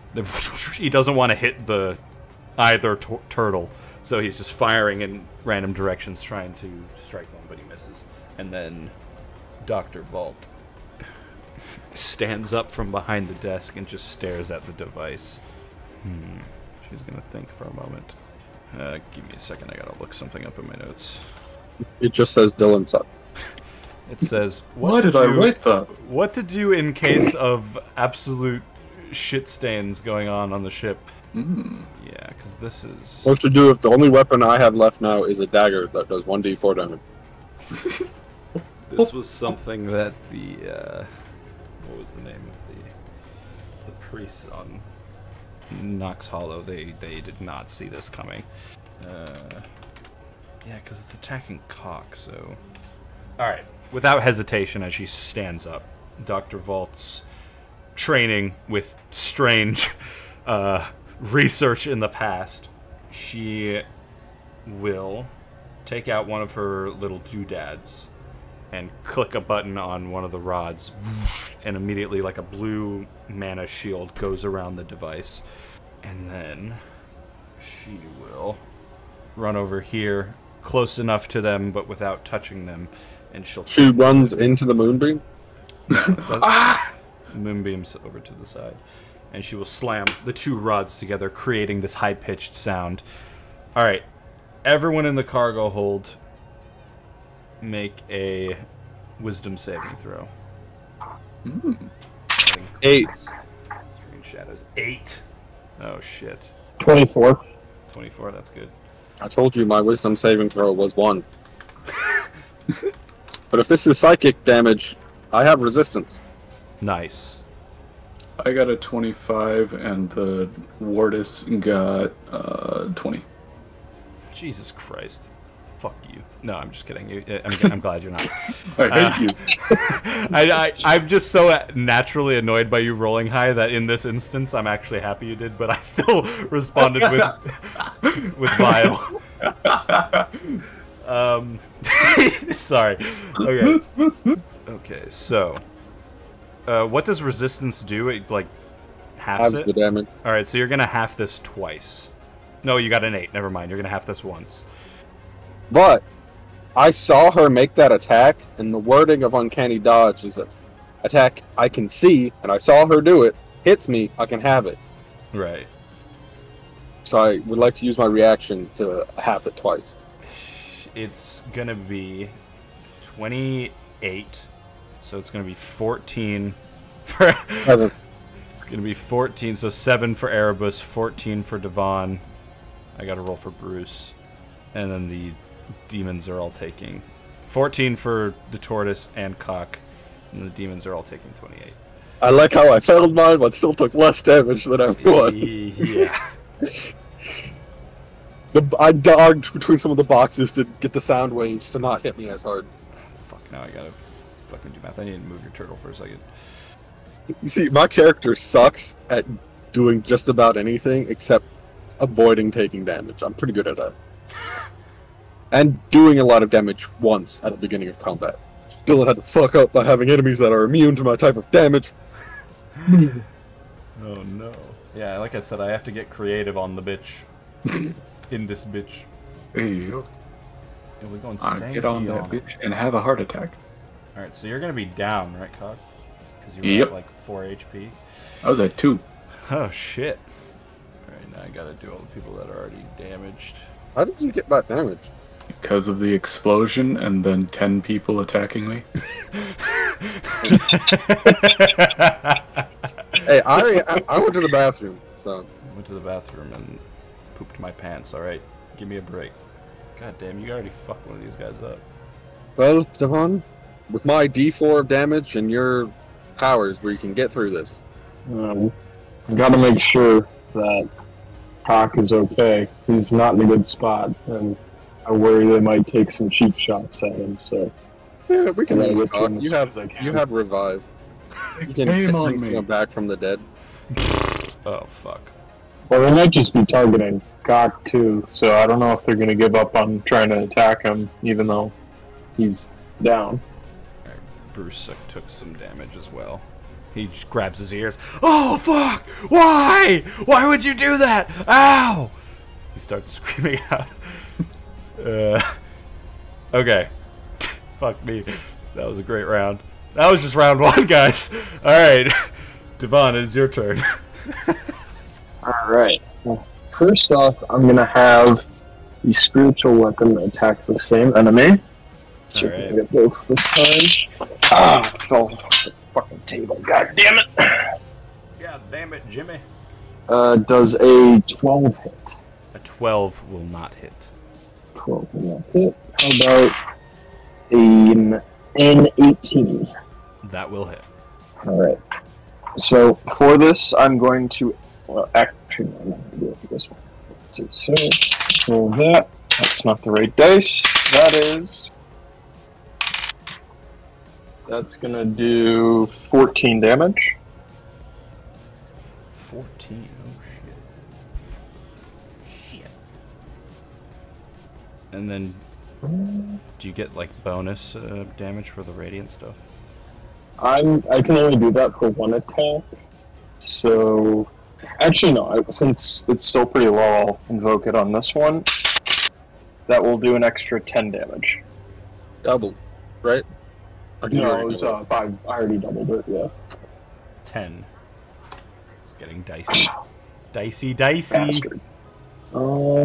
Then Devon himself is going to... Devon's going to use level 1 guiding bolts on the... actually, I'm going to use Word of Radiance. You utter a divine word, and burning radiance erupts from you. Each creature of your choice that you can see within range must succeed on a Constitution saving throw or take 1d6 damage. 1d6. Everyone will have to do. Or it says 2d6, my bad. He yells penis and they all burst into flames. So what? It's a saving throw? Yep, saving throw. What kind of saving throw? And does Bruce have to make it? Every person that I can see that's an enemy, because they're all in front of me, I can attack all of them. So they all have to do. And it's a Constitution saving throw. Constitution saving throw. Alright, let's take a look at what they got. 10. 10? Yeah. Okay. Y'all did not succeed. So that is going to do It's weird because the description says 1, but the spell itself says 2. So can I just do 2? Well, what level are you using it at? It usually advances per level. Yeah. So the way I got this cantrip spell is through one of my feats, Okay. where you can use a 1 first level spell from that and cast it as lowest level. So this is just me using that. So it's a level 1. Yeah, so 1 dice then. Alright, then that will do... What was it? It was... And this is going to damage 10 all of them, damage. right? Yep. Okay. Yep, 10 damage to everybody. Shee! Alright, so you eviscerate one of these shadows. Oh yeah, my mistake. That was a cantrip, not a first level, so I can use that again. And then, as a bonus action, I can run, I think it was 30 feet? Let's check. As a bonus action, you can move up to your speed towards an enemy of your choice that you can see or hear. Actually, I'll just stay where I'm at. Never mind. Alright. And that's all I'll do. One of the specters is bested.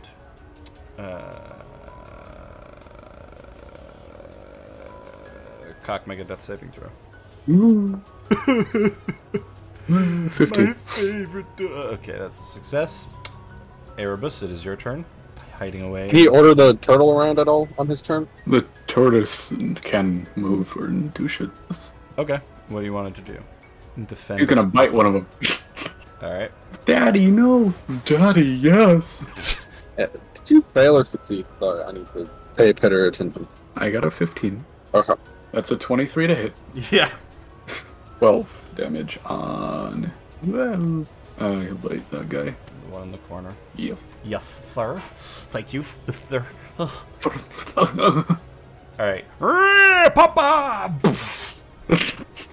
Alright. Papa. Erebus. Now it is your turn. Alright, so you guys just see a cat fucking come screaming out of the corner like a crazy rabid animal. Gonna move up here, knife out in one hand, and I'm just gonna stab this fucker in front of me. Alright.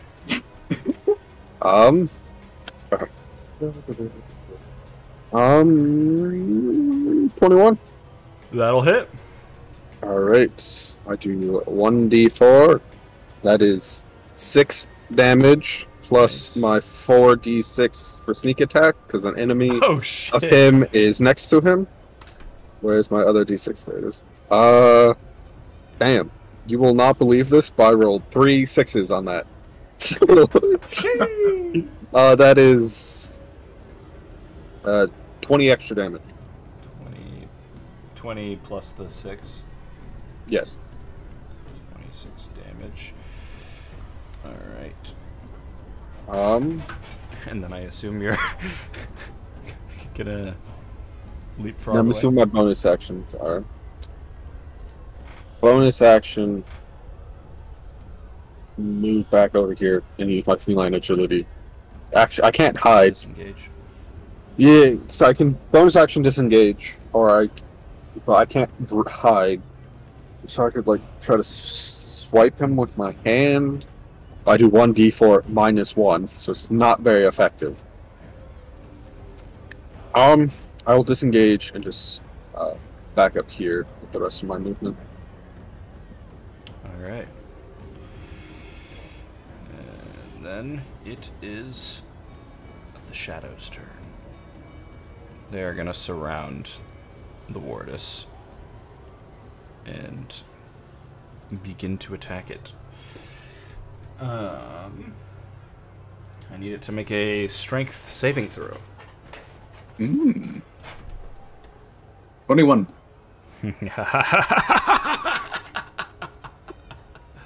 Alright, so they just all surround the Wardus in shadow, and for a moment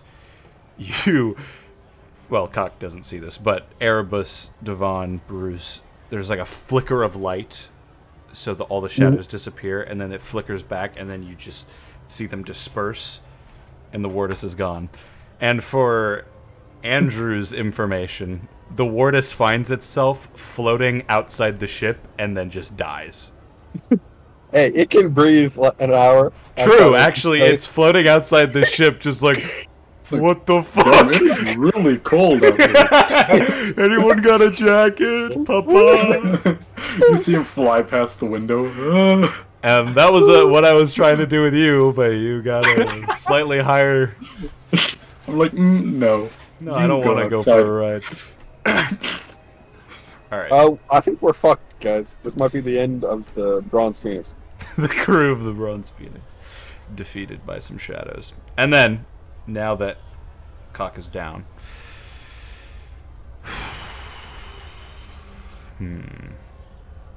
Fuck, I have to think now. Well, they all had their turn attacking the warders, correct? Yes, but they have Thinking. a legendary action.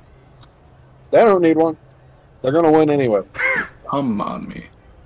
And these are old notes. Fuck, this is complicated. Okay, so you can all see the shadows begin to surround. They sort of converge around Calculus, and their dark forms seemingly merge like into one unified entity, and they move as one as they sort of kneel over his body. And then you all hear a whisper in your mind. Devon, Erebus, and Bruce, and Dr. Vault, that says, You've all made this quite easy for me.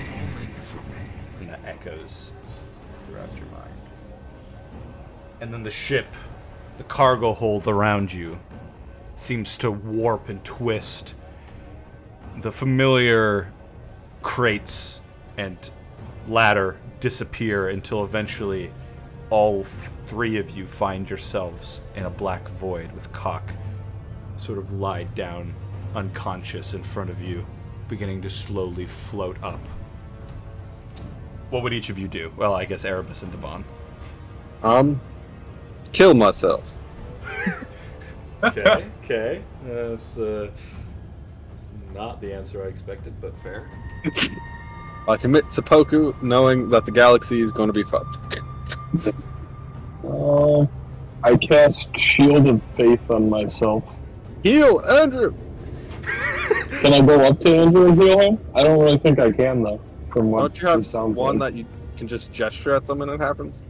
No, I need to be touching Andrew to use Revivify. He Oh, revivifies only if they're like dead. You can use healing word still on him. Do you have healing word? I do not. I only have Cure Wounds, which I can heal. Oh wait, no, I do have Healing Word. I'm sorry. Aha! Oh. Would you like to use healing word?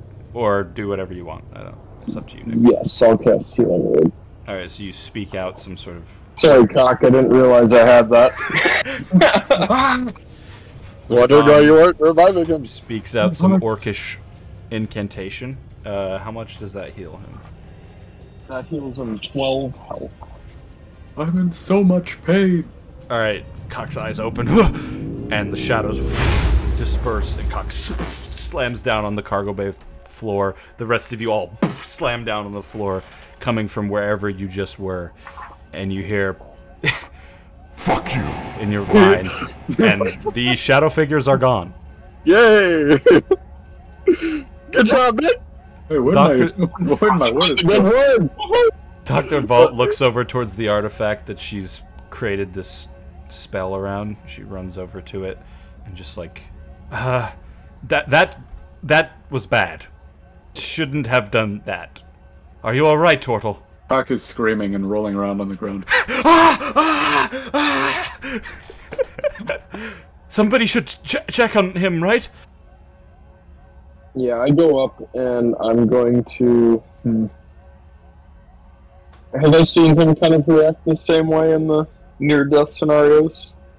Cock has screamed before. Whether yeah. you remember that is up to you.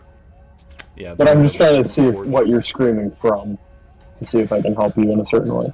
Cock has screamed after he almost died multiple times. Okay. And after he actually died. Yes, I am. Me and Reinhardt are the only ones I have not died.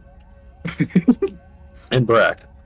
I'm just debating using you can touch a creature, or lesser restoration. You can touch a creature and either end one disease or one condition afflicting it. Mm. Condition can be blinded, deafened, paralyzed, or poisoned. Stupidity? You only Cure cure that? poison if you're convulsing. You're stupid. Cure the stupidity of deciding to use a relic on our ship while we're flying through space, and you don't know what it fucking does, Cock. What were you thinking?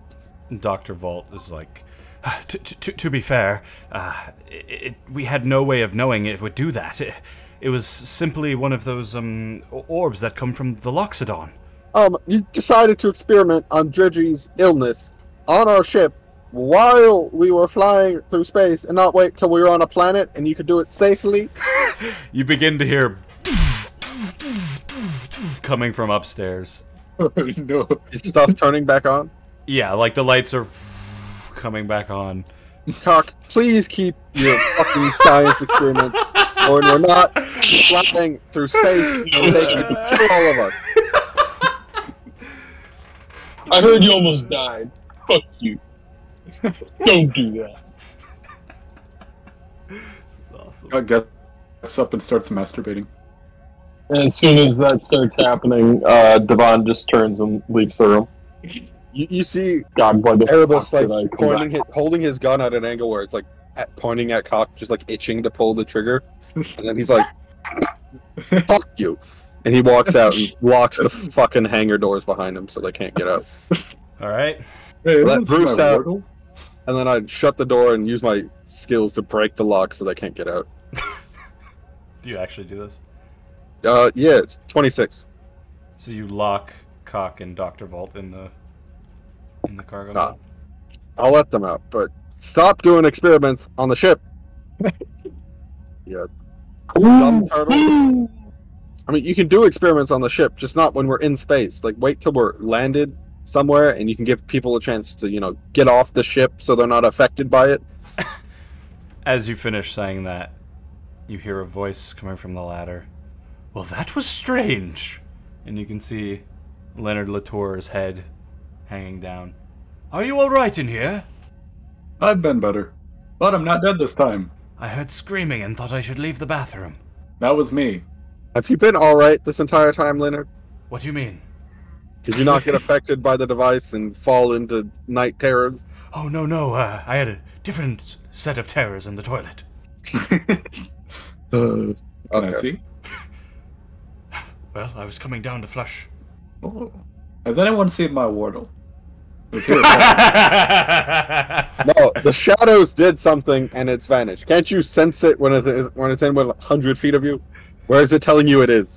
Oh yeah, he's over there. He points to the window. Oh, there he is. You just see a block of ice with your fucking turtle in it. Well, are we ready to continue our travels? I'm going to make sure the crew is okay. Are other And people then- still screaming? I don't hear any screaming, I just hear crying. Lots of crying.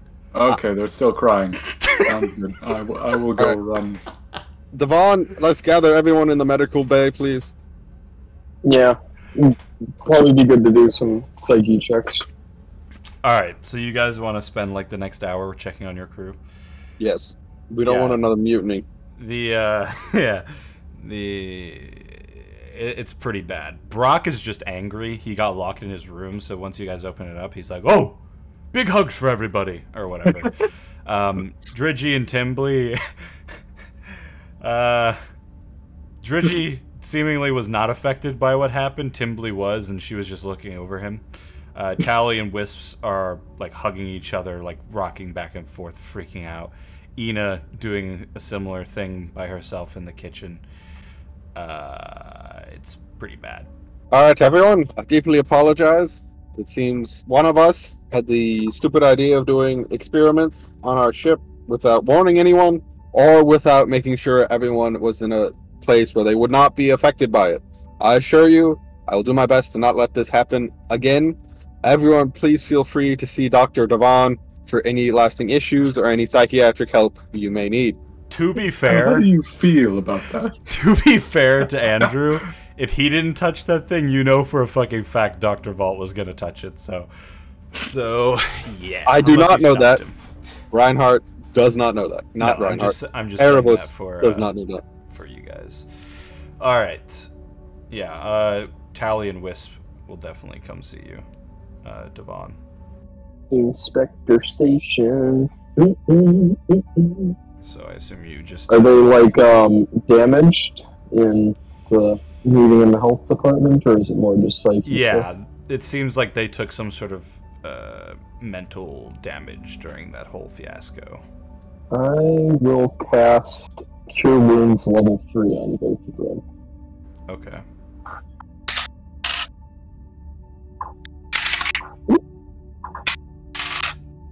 That is... Wisps will heal 18, and then it's Tally. Yeah. Tally is going to heal 17 damage, or 17 health. Alright, so you sit them down in the medic bay, look over them a bit whilst casting these spells, and you help them calm down. The rest of the crew, specifically Brulin will head towards Ina and help her deal with what she saw, what they both saw. Leonard disappears again. Brock goes around giving people hugs in this sort of solemn moment. Cog, you Dridgy. alright? What? Sorry, what? Cog, is Cog alright? Well, welcome back, everybody. I am Cog. You alright, Cog? I am fine. Why did you turn me off? We didn't. We had a little bit of a ship malfunction, it seems. Well, I'm glad to see you're all right. Oh, I sense some of you are not.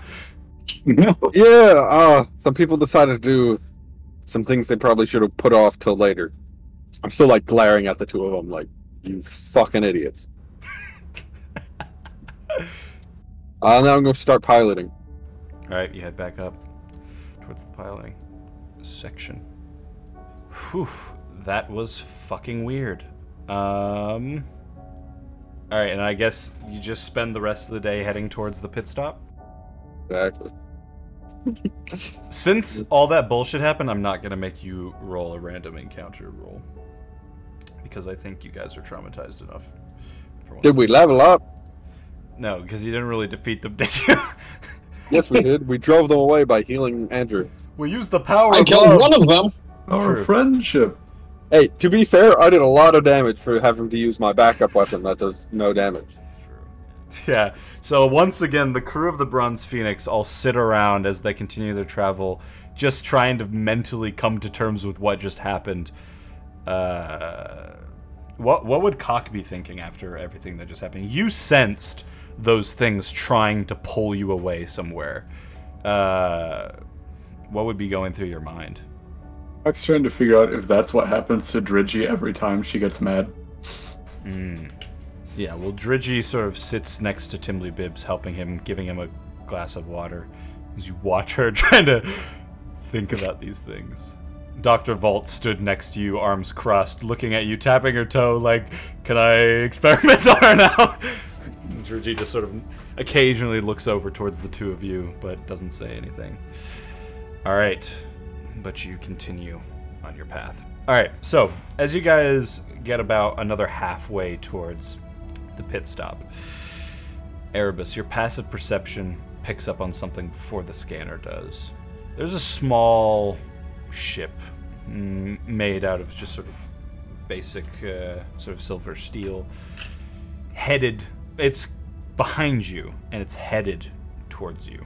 And as the scanner picks up on it, you hear Cog say, "Vessel incoming." From where?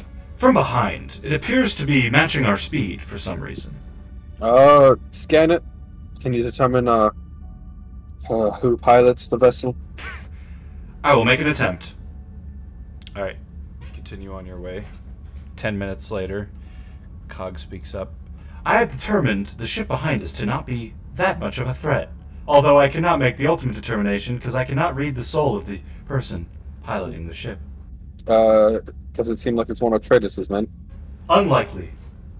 Open up a comms. What was that? Comms. Communication. Oh, okay.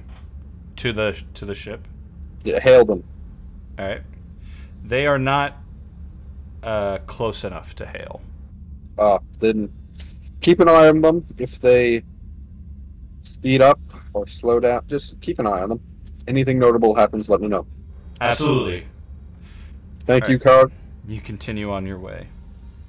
Another 4 hours go by as you begin to see the giant space rock featuring the pit stop. So, basically, what you see is the sort of, imagine like a Vegas casino. There's ships coming in and out. There's actually like a large parking lot next to the cantina, like on the rock where ships can land, like cars land, you know. Why don't each of you give me a history roll? We're making history. Damn. We take Nova. 19, 19. Okay. which I have no bonus, so that's just what I rolled. Good shit. 11. 11. 15. All right. So, Cock and Devon, you've all heard of this place. It's very well known. The guy who runs it, Telmenda, is like, people aren't sure if he was a pirate in a past life, but now he's created a space that's basically like a safe spot in the in pirate space for people to come. If you create chaos at Telmenda's pit stop, you will be dealt with. Erebus would know that this cantina is pretty much as seedy as it gets, but Type of place. yeah, this is like when bandits were like at their nastiest during the Ring War, or for whatever reason, they seemingly never messed with Tel's spot. Lately, however, the place has been losing customers. You've heard about this. Typically only getting like a dozen or so patrons, which is pretty good considering it's like a fucking cantina in the middle of space, but it's nothing like it once was during the war. You're not sure if anything specific has been happening in the galaxy or what? You've obviously heard of a few things, but it also might just be because Tel's getting older. You're not sure. Maybe he just doesn't care as much about it. But you guys fly in and eventually land in the parking lot outside. And now I ask you, who would you like to bring with you for this little excursion? I guess the three of us who are here and Brack. See if anyone else wants to do anything, or if they just want to rest and recover from the. Dridges. Maybe Reinhardt too, if he's not shit-faced. Right, Reinhardt and Dridgy. Reinhardt, Dridgy, and Brack. Yeah, and everyone else can recover as long as they're on the ship when we need to leave. Doesn't really matter what they do. All right, Brulin gets Cog to like set up a overprotective defense just in case like something happens. Well, Alright. ladies and gentlemen, have a good time. Have fun. Sorry for everything that happened. All right, so the airlock opens up, and the ramp comes down, and the six of you walk off. Dridgy's like, I can't. This is crazy. We could see anything out here. And then you guys head towards the stop. Erebus, you notice as you guys are about to walk inside, that ship that was behind you slowly glides into the parking lot and lands. Not near your ship, but you just notice it. But you guys walk inside.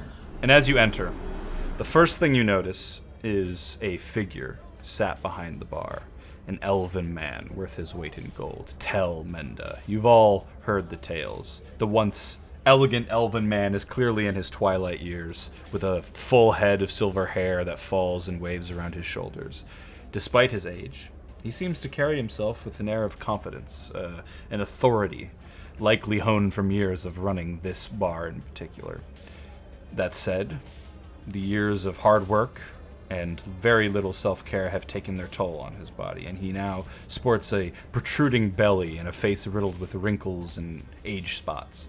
His once threadbare and alcoholic-stained clothes have been replaced with clearly finer, more fancy crafted robes, evidence that he no longer spends all of his time running this place.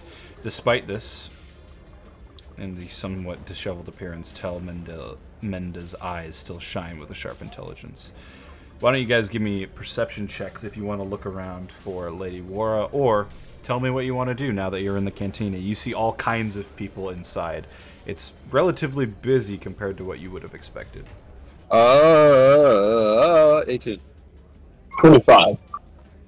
Oh, the SWAT team's here. Guys, table. 18, 25, 19. I need to write that down so I can keep that in mind. 25, holy shit. Alright, Erebus. As you look around the bar, trying to find this woman you've never seen before, your attention is immediately drawn to a strange figure seated at the counter, clad in black armor and wearing a hood that obscures their face. This mysterious individual sits calmly with 5 untouched drinks before them. Each beverage bears a distinct flavor and a hue, a testament to the craftsmanship that Tell, the bar owner, has put into preparing them. Tell's voice breaks the sound barrier of your ears, and you hear him say, "You gonna drink him, pal, or you just gonna keep him company?" And he like gestures towards the array of colorful beverages. And the figure just remains still, their gaze hidden behind the hood. Undeterred, Tell presses for an answer. "You heard me, pal. You pay for them drinks. Just curious if what you intend to do with them." And his voice, his words hang in the air, seeking a response from the figure, but none comes. Cock, your eyes scan the dimly lit cantina. You catch a glimpse of various intriguing patrons scattered throughout the lively establishment. Here and there, clusters of intergalactic persons engage in animated conversation.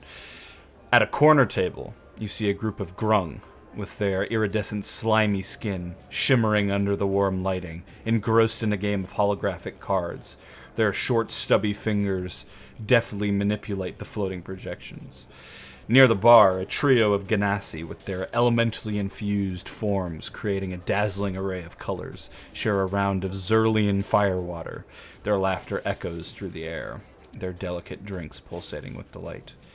You notice a pair of high elves that you think maybe for a second is Lady Wara, but no, they're from Elfir. Their elongated bodies draped with elegantly designed clothing over their tall legs. Their hair glistens with a sheen of vibrant blues and greens as they converse with animated gestures. And you can see that, in particular, strangely, they have long tongues that you just notice as they talk. But amidst the diverse crowd, the exotic patrons of the bar create a tapestry of cultures, species and stories, each with their own unique tales to tell. And that is where you see, tucked away in a booth in the back of the cantina, a figure you recognize, sitting there with grace and strength, her presence commanding attention. You see your once thought to be dead highest priestess, Lady Wara. She wears a cloak over her face, clearly trying not to be seen, or not to stand out. And you notice she's not alone. By her side, sat next to her, is a mysterious figure, wearing darkened armor with the helmet resembling that of like a futuristic motorcycle helmet, adorned with intricate designs all over. But they sit there. What would you like to do? Masturbate. Right there in the middle of the canteen. Cock's gonna go into one of the bathroom stalls. Okay. He's not gonna take a shit this time. Alright, but so... he's going... Sorry, go ahead. I'm gonna shoot some heroin. Basically, So the 5 of you are bathroom- stood around, and then Cock like is looking around, and then just sort of runs over to the bathroom. But yeah, what do you do? Give me a second. I need to find my thing. Okay. And what are the rest of you doing while this is happening? You're looking around, and I did not forget about your 25, Nick. I'll just say that. I'm keeping it in mind. I'd like to... Are there any orcs that I can see with my 25? Yeah, you see some orcs, specifically 2 orcs that seemingly, they're wearing like basic leather armor, and they are like probably outlook guards of some sort of station that they've come here to take some time off. I'll go up to them. All right, you walk over as Cock runs off to the bathroom. Erebus. I'd like to just find a corner of the room and sort of slink into the shadows to keep an eye on everything. All right, you walk over to a booth. Reinhardt and Drigi follow you. Brock immediately... I gesture at them to not follow me. Oh. They stop, they look at each other, and then they go sit at a different booth. Like, no, Brock immediately just walks over to the bartender and goes, "Hello, friend! Do you have any need of a hug?" And you just hear him say that. All right, Cock, what are you doing? While in the pooper, I'm gonna use my Mask of Many Faces on myself. Oh shit! What the fuck is it? You have a mask of many faces? Yes. Since when? Since my last level up. Oh, it's a spell? It is... It's an Eldritch Invocation, so I think shit. probably a spell. And I'm going to... Oh yeah. Nice. So what is it? So what? You could just disguise self, basically. Yeah. Okay. I'm going to... Can you switch, like, races with this? Yeah, you can look like anything. You can seem 1 foot shorter or taller, and can appear thin or fat or in between. You can't change your body type, so like you couldn't make yourself into like a dragon. Right. Otherwise, the extent of illusion is up to you. The changes wrought by the spell fall to the full inspection. So yeah, basically, if they like touch you, they'll know it's a disguise. Right. But yeah, I'll just become a tabaxi that is still wearing my religious stuff. Okay. But has her, but is also wearing the, both the pendants that I gave away. Interesting. Okay. And then I will put on my Cloak of Billowing from the Xanthar Claw and put up the hood. Did you ever get that back from Cheros? Mm-hmm. Okay. At some point we were talking and he gave it back to me. I don't remember when, though. Okay. All right. You put on the cloak and you head out. A whole new person walks out of the bathroom. Very good. And you're gonna walk over to Lady Wara. I'm gonna grab a round of drinks first and then drag Drigi over out of her booth. All right. A tabaxi approaches the booth. And just stare at her. Can I help you? It's me, you dumb bitch. Anastasia? Smacker. Yeah, I'm gonna need you to come with me home, Skillet. Holy shit, Cock. That's amazing. How did you do that? A lot of makeup. Reinhardt gets up out of the booth. I'm gonna need a drink. And walks over towards the bar. Towards where Brock is. Alright. Drigi follows you over towards the table. As that is happening, Devon walks up to the table with the two orcs sipping on some sort of ales as they sit next to each other at a table, talking back and forth. As they see you approach, they sort of go quiet. Hey guys, always good to see two fellow orcs out here in the crowd. Aye. What brings you here, friend? Just passing through on some business. I was just wondering, it's my first time ever being here. Is there anything you'd recommend in the area? Drink-wise? Drink-wise, or just kind of the, I guess how you'd say it, like, common sense or like things to look out for when we're out here. Well, there's not a whole lot of nonsense out here, I'll tell you that. Tell keeps a ship-shape shop, to be sure. But if you're looking for a place to stay, there's a couple of motels nearby. I would check them out. If you're looking for a drink, maybe the Flugen. The Flugen's always good this time of year. Yes, and it seems we're in a good spot right now for that. That's for sure.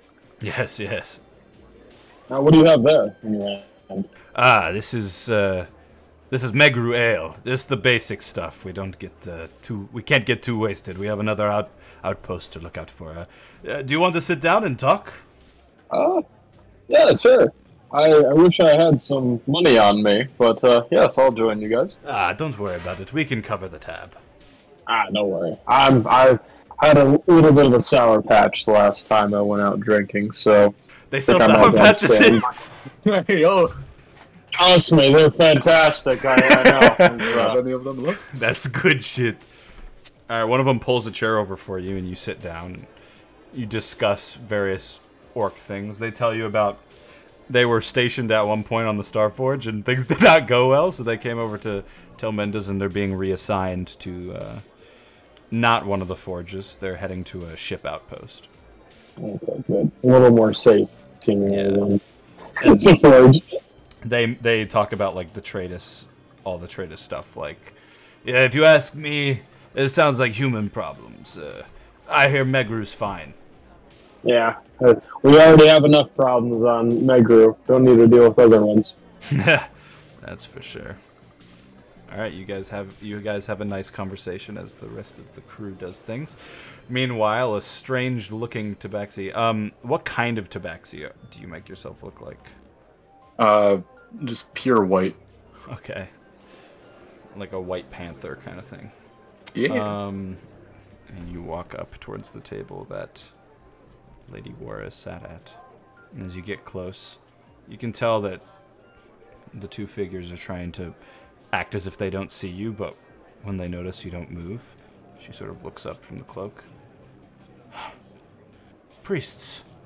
I'm sorry, I did not recognize you. How did you find me? What are your names?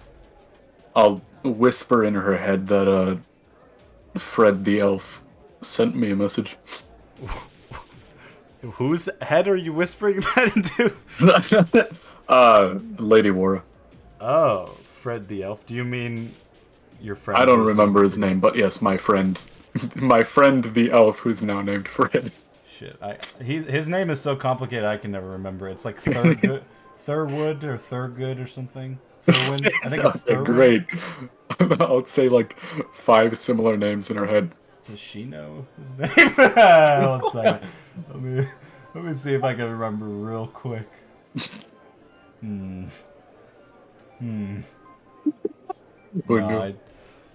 It's if I opened up my old notes I could find it. Anyway, you say Thurwood or something.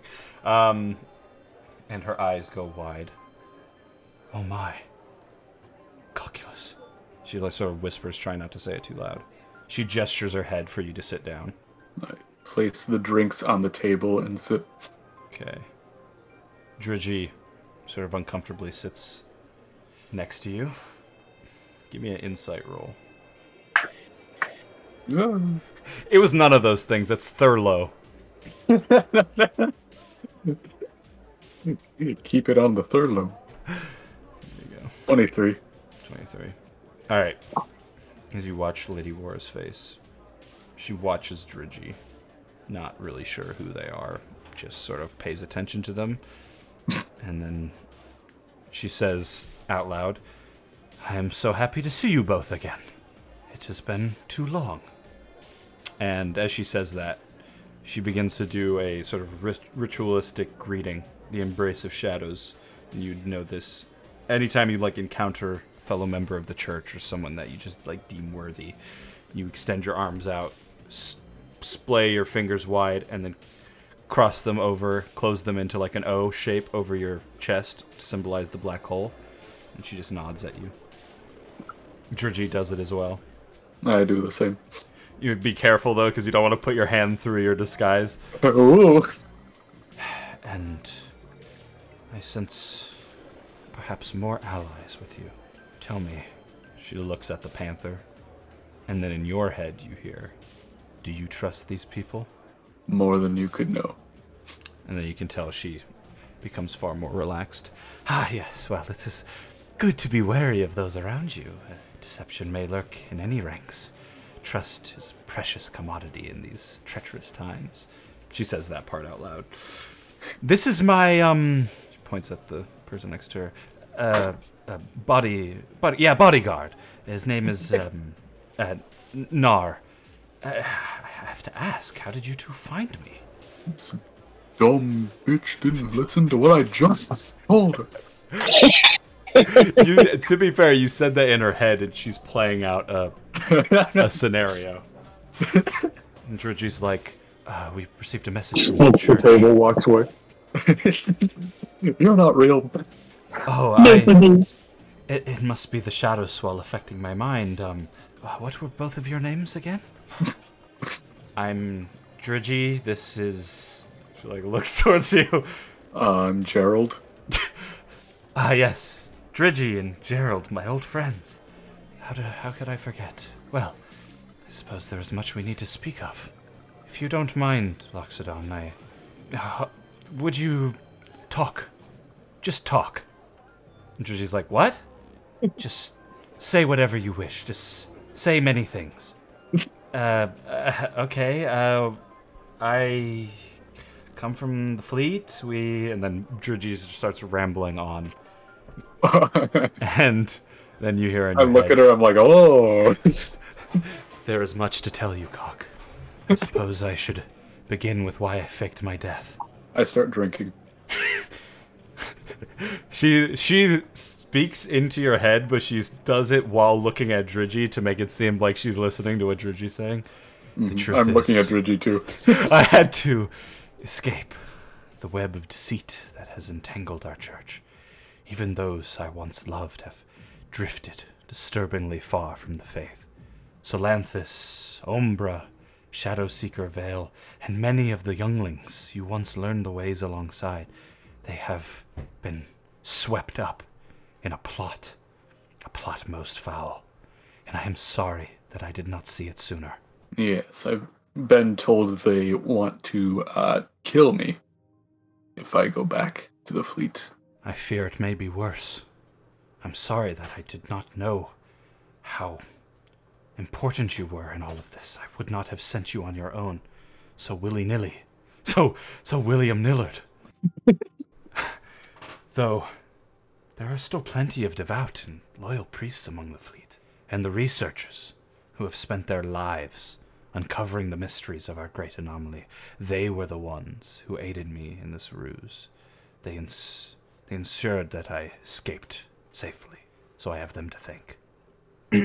Alright, as she's talking, Reinhardt and Brock have sort of headed over towards a group of dwarves that are just chugging down drinks, and Brock just sits and watches as Reinhardt tries to outdrink these dwarves. So they are no longer at the bar. Erebus, your passive perception picks up on something. I have to make sure I don't forget what I was just looking at. Alright. You see a man walk into the bar. A sort of like Chinese-looking human. Race. He has race. He has jet black hair, neatly tied into a traditional ponytail. A few loose strands frame his face, accenting his features, and his complexion carries sort of a warm olive tone, suggesting that he spent many years under suns on planets. He is adorned in a black leather cloak that bears the mark of his travels with subtle scuffs and creases that tell tales of encounters, and a pair of heavy-duty Sci-Fi sunglasses rest upon the bridge of his nose. The stranger piques your curiosity as they stride up to the bar, and you hear the man, in a deep British voice, say, "Has a man by the name of Reinhardt come in here within the last hour or so?" And you hear tell, I don't give away that kind of information. Feel free to look around, but if you cause any trouble, you'll pay for it. That's what you hear. I keep an eye on the situation. Alright. Meanwhile, in Cock's head, Lady Wara says, "After I escaped, I was given a vessel to get away. I immediately set out to Zokral Prime in search of you, to tell you of what happened, and perhaps acquire the assistance of the Ring. Instead, I found an abandoned research facility and many bodies. Luckily, none were yours, but I found one of a man named Ran Heron, a captain, I believe. It was a harrowing sight. What happened, Cock? What went down at that facility?"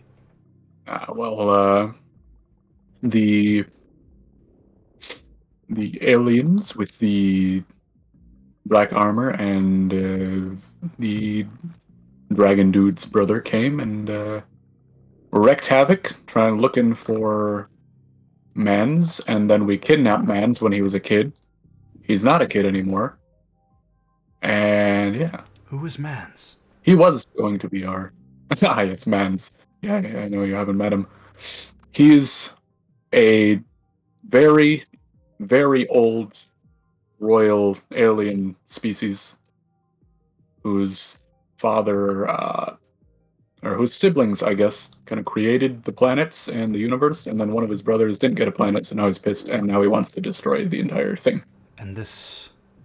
They also came from the anomaly. There you go. Alright, so you add that part, and as she's staring at Dridgy, you just notice her eyes go wide. And Drizzy's like, and then we came back through... So basically, me and my mom were... like, she's just droning on about some nonsense. She's like actually having fun telling her life story. Lady Wara says, "This is what they wanted. The church, after I sent you, there were things that I heard. Strange tellings of a being delivering a package. I assumed that was what had come from the anomaly, but I had no way of knowing. This creature, you say he is the brother of Tratus?" Yep. He's currently in hell, though, so he couldn't be here. Ah. Well, as I was saying, I used my illness to fake my death. It does not mean that the shadow swell has left me. I have continued my treatments, but without help from the church it is becoming more difficult, and me and my bodyguard, we have a room nearby. We have been in communication with the Anno ambassadors that I trust most, though I have kept things vague in the encrypted messages. Can't be too safe. Plus, Nar has all the information I know, just in case. I had not known how long I would have with the swell. But that matters not now, my friend, for the anomaly has shown me the path. It tells me I have one more fight left in me. She winks at you. And now I understand its message more than ever, for it was not fate that brought you here to me. First, tell me, this creature that you found at the Dothan facility, why did the anomaly send it to us? Him specifically to stop Tratus from destroying us all. Well, then it appears that my plans are becoming a secondary. If we already have a hero here from the anomaly itself, but we don't. She looks around. But maybe we can fix this. First, what do you know of the Pirate Lord himself? Personally, he's kind of been an asshole to me whenever I've seen him. Bit of a Other than that, not a ton. Other than he was sort of treated like a little shit when he was a kid, now he's mad. That too. You've spoken to him? Oh, yeah.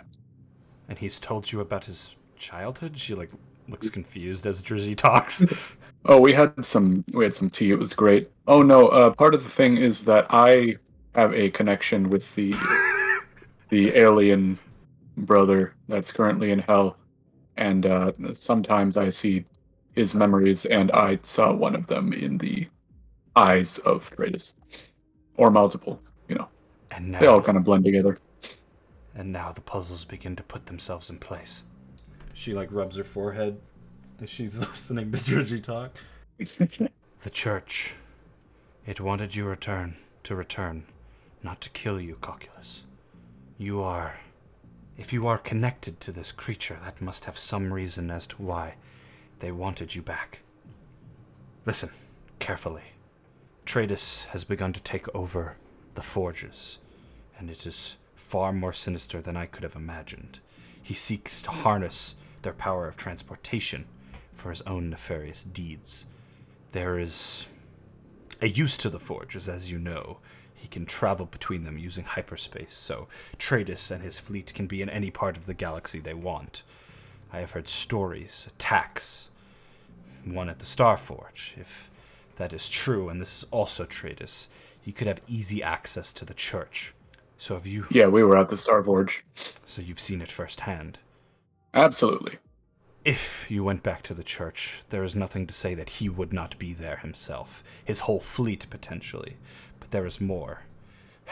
The reason I seeked allies, a specific ship that I am most worried about.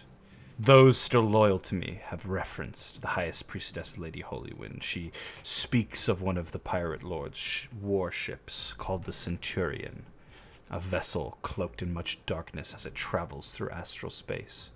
The spies, my spies, overheard talk of a package, as I said, already being delivered to this flagship. Maybe it was you, I do not know, but I reached out to the anomaly to guide my vision, to see the things I needed to see, to show me what was being delivered and to where. And despite the strong anti-magic cloak on board this vessel, I sensed him. I sensed an old friend there on that ship. Oh. Someone I have not spoken to in many years. Time is often the strongest barrier. I sensed a renowned hero, Cocculus, Commander Leon Adrian. I figured when I did not find his body on Zolkor Prime that perhaps he returned to Elfir, informed others of what happened, but no. He is a prisoner to Tratus, on board the Centurion. Well, that's not good. No. And it is there that he has established his stronghold. He uses the forges to be wherever he needs to be and then escapes back to somewhere. I don't know. Not yet. The ship, it is hard to track, even with the powers of the anomaly on my side. Perhaps, now that you're here, our connection together could be stronger. And as she says that, you hear, that was around the time that Mechlin took me to prom on board. It was a beautiful moment. And then you see Lady War physically roll her eyes and then wait for your response. Do you have any ideas on how to get him back? It would require locating the ship, and I assume some sort of heist. I've sensed anti-magic prison cells, so it would require some way to slice through that. But if you trust the party you're with, perhaps this is a way we could achieve. And perhaps if we locate that, Leon Adrian could be the hero we're all looking for against Tratus. But I will require time. My connection with the swell and the anomaly, it is all too much for me right now. Perhaps, if it isn't too much, I could join you on your ship. We'd love to have you. Maybe. If our connection together is stronger, I could help you build a stronger bond with this creature you speak of. That'd be great. Because connection sometimes gets magically cut off. For example, when they just whacks him on the head. Guess that's not so magical, but you know. Alright, so as you say that, Trigi's like, yeah, and the flowers he got me were so beautiful. And then Lady War is just like, oh yes, good, very good. Fantastic story, Loxodon. Well, these discussions have been incredible. I need to grab some things from my room. Nar, why don't you follow me? I will return shortly. She gets up from the booth, and the sort of armored figure awkwardly slides through the booth to get out as well. And eventually they begin walking towards the door without saying anything further. And Trigi's like, did I say something wrong? No, you did very well. Thank you. Okay. Lovely story. Yeah, well, what was your favorite part? Honestly, I thought the flowers were beautiful. Cock, that was the last thing I said. And I liked it. Alright, you have this moment. You know how to end your stories well. Alright, so you guys... Almost cried. At the booth. Erebus, you notice the figure at the bar looking around and then spotting someone, and he begins to walk over hastily towards where Reinhardt and Brock are sitting. Keep an eye on it. Alright, keep an eye on it. He approaches. There's a moment where you can see them talking about something, but you can't hear them over the loud, like, "Hey!" of people in the bar. And then Reinhardt gets up, and just hugs the person. And then Brock gets up and hugs both of them. And since he's not here, that's where we're going to end today's episode. No, you can keep role-playing for it.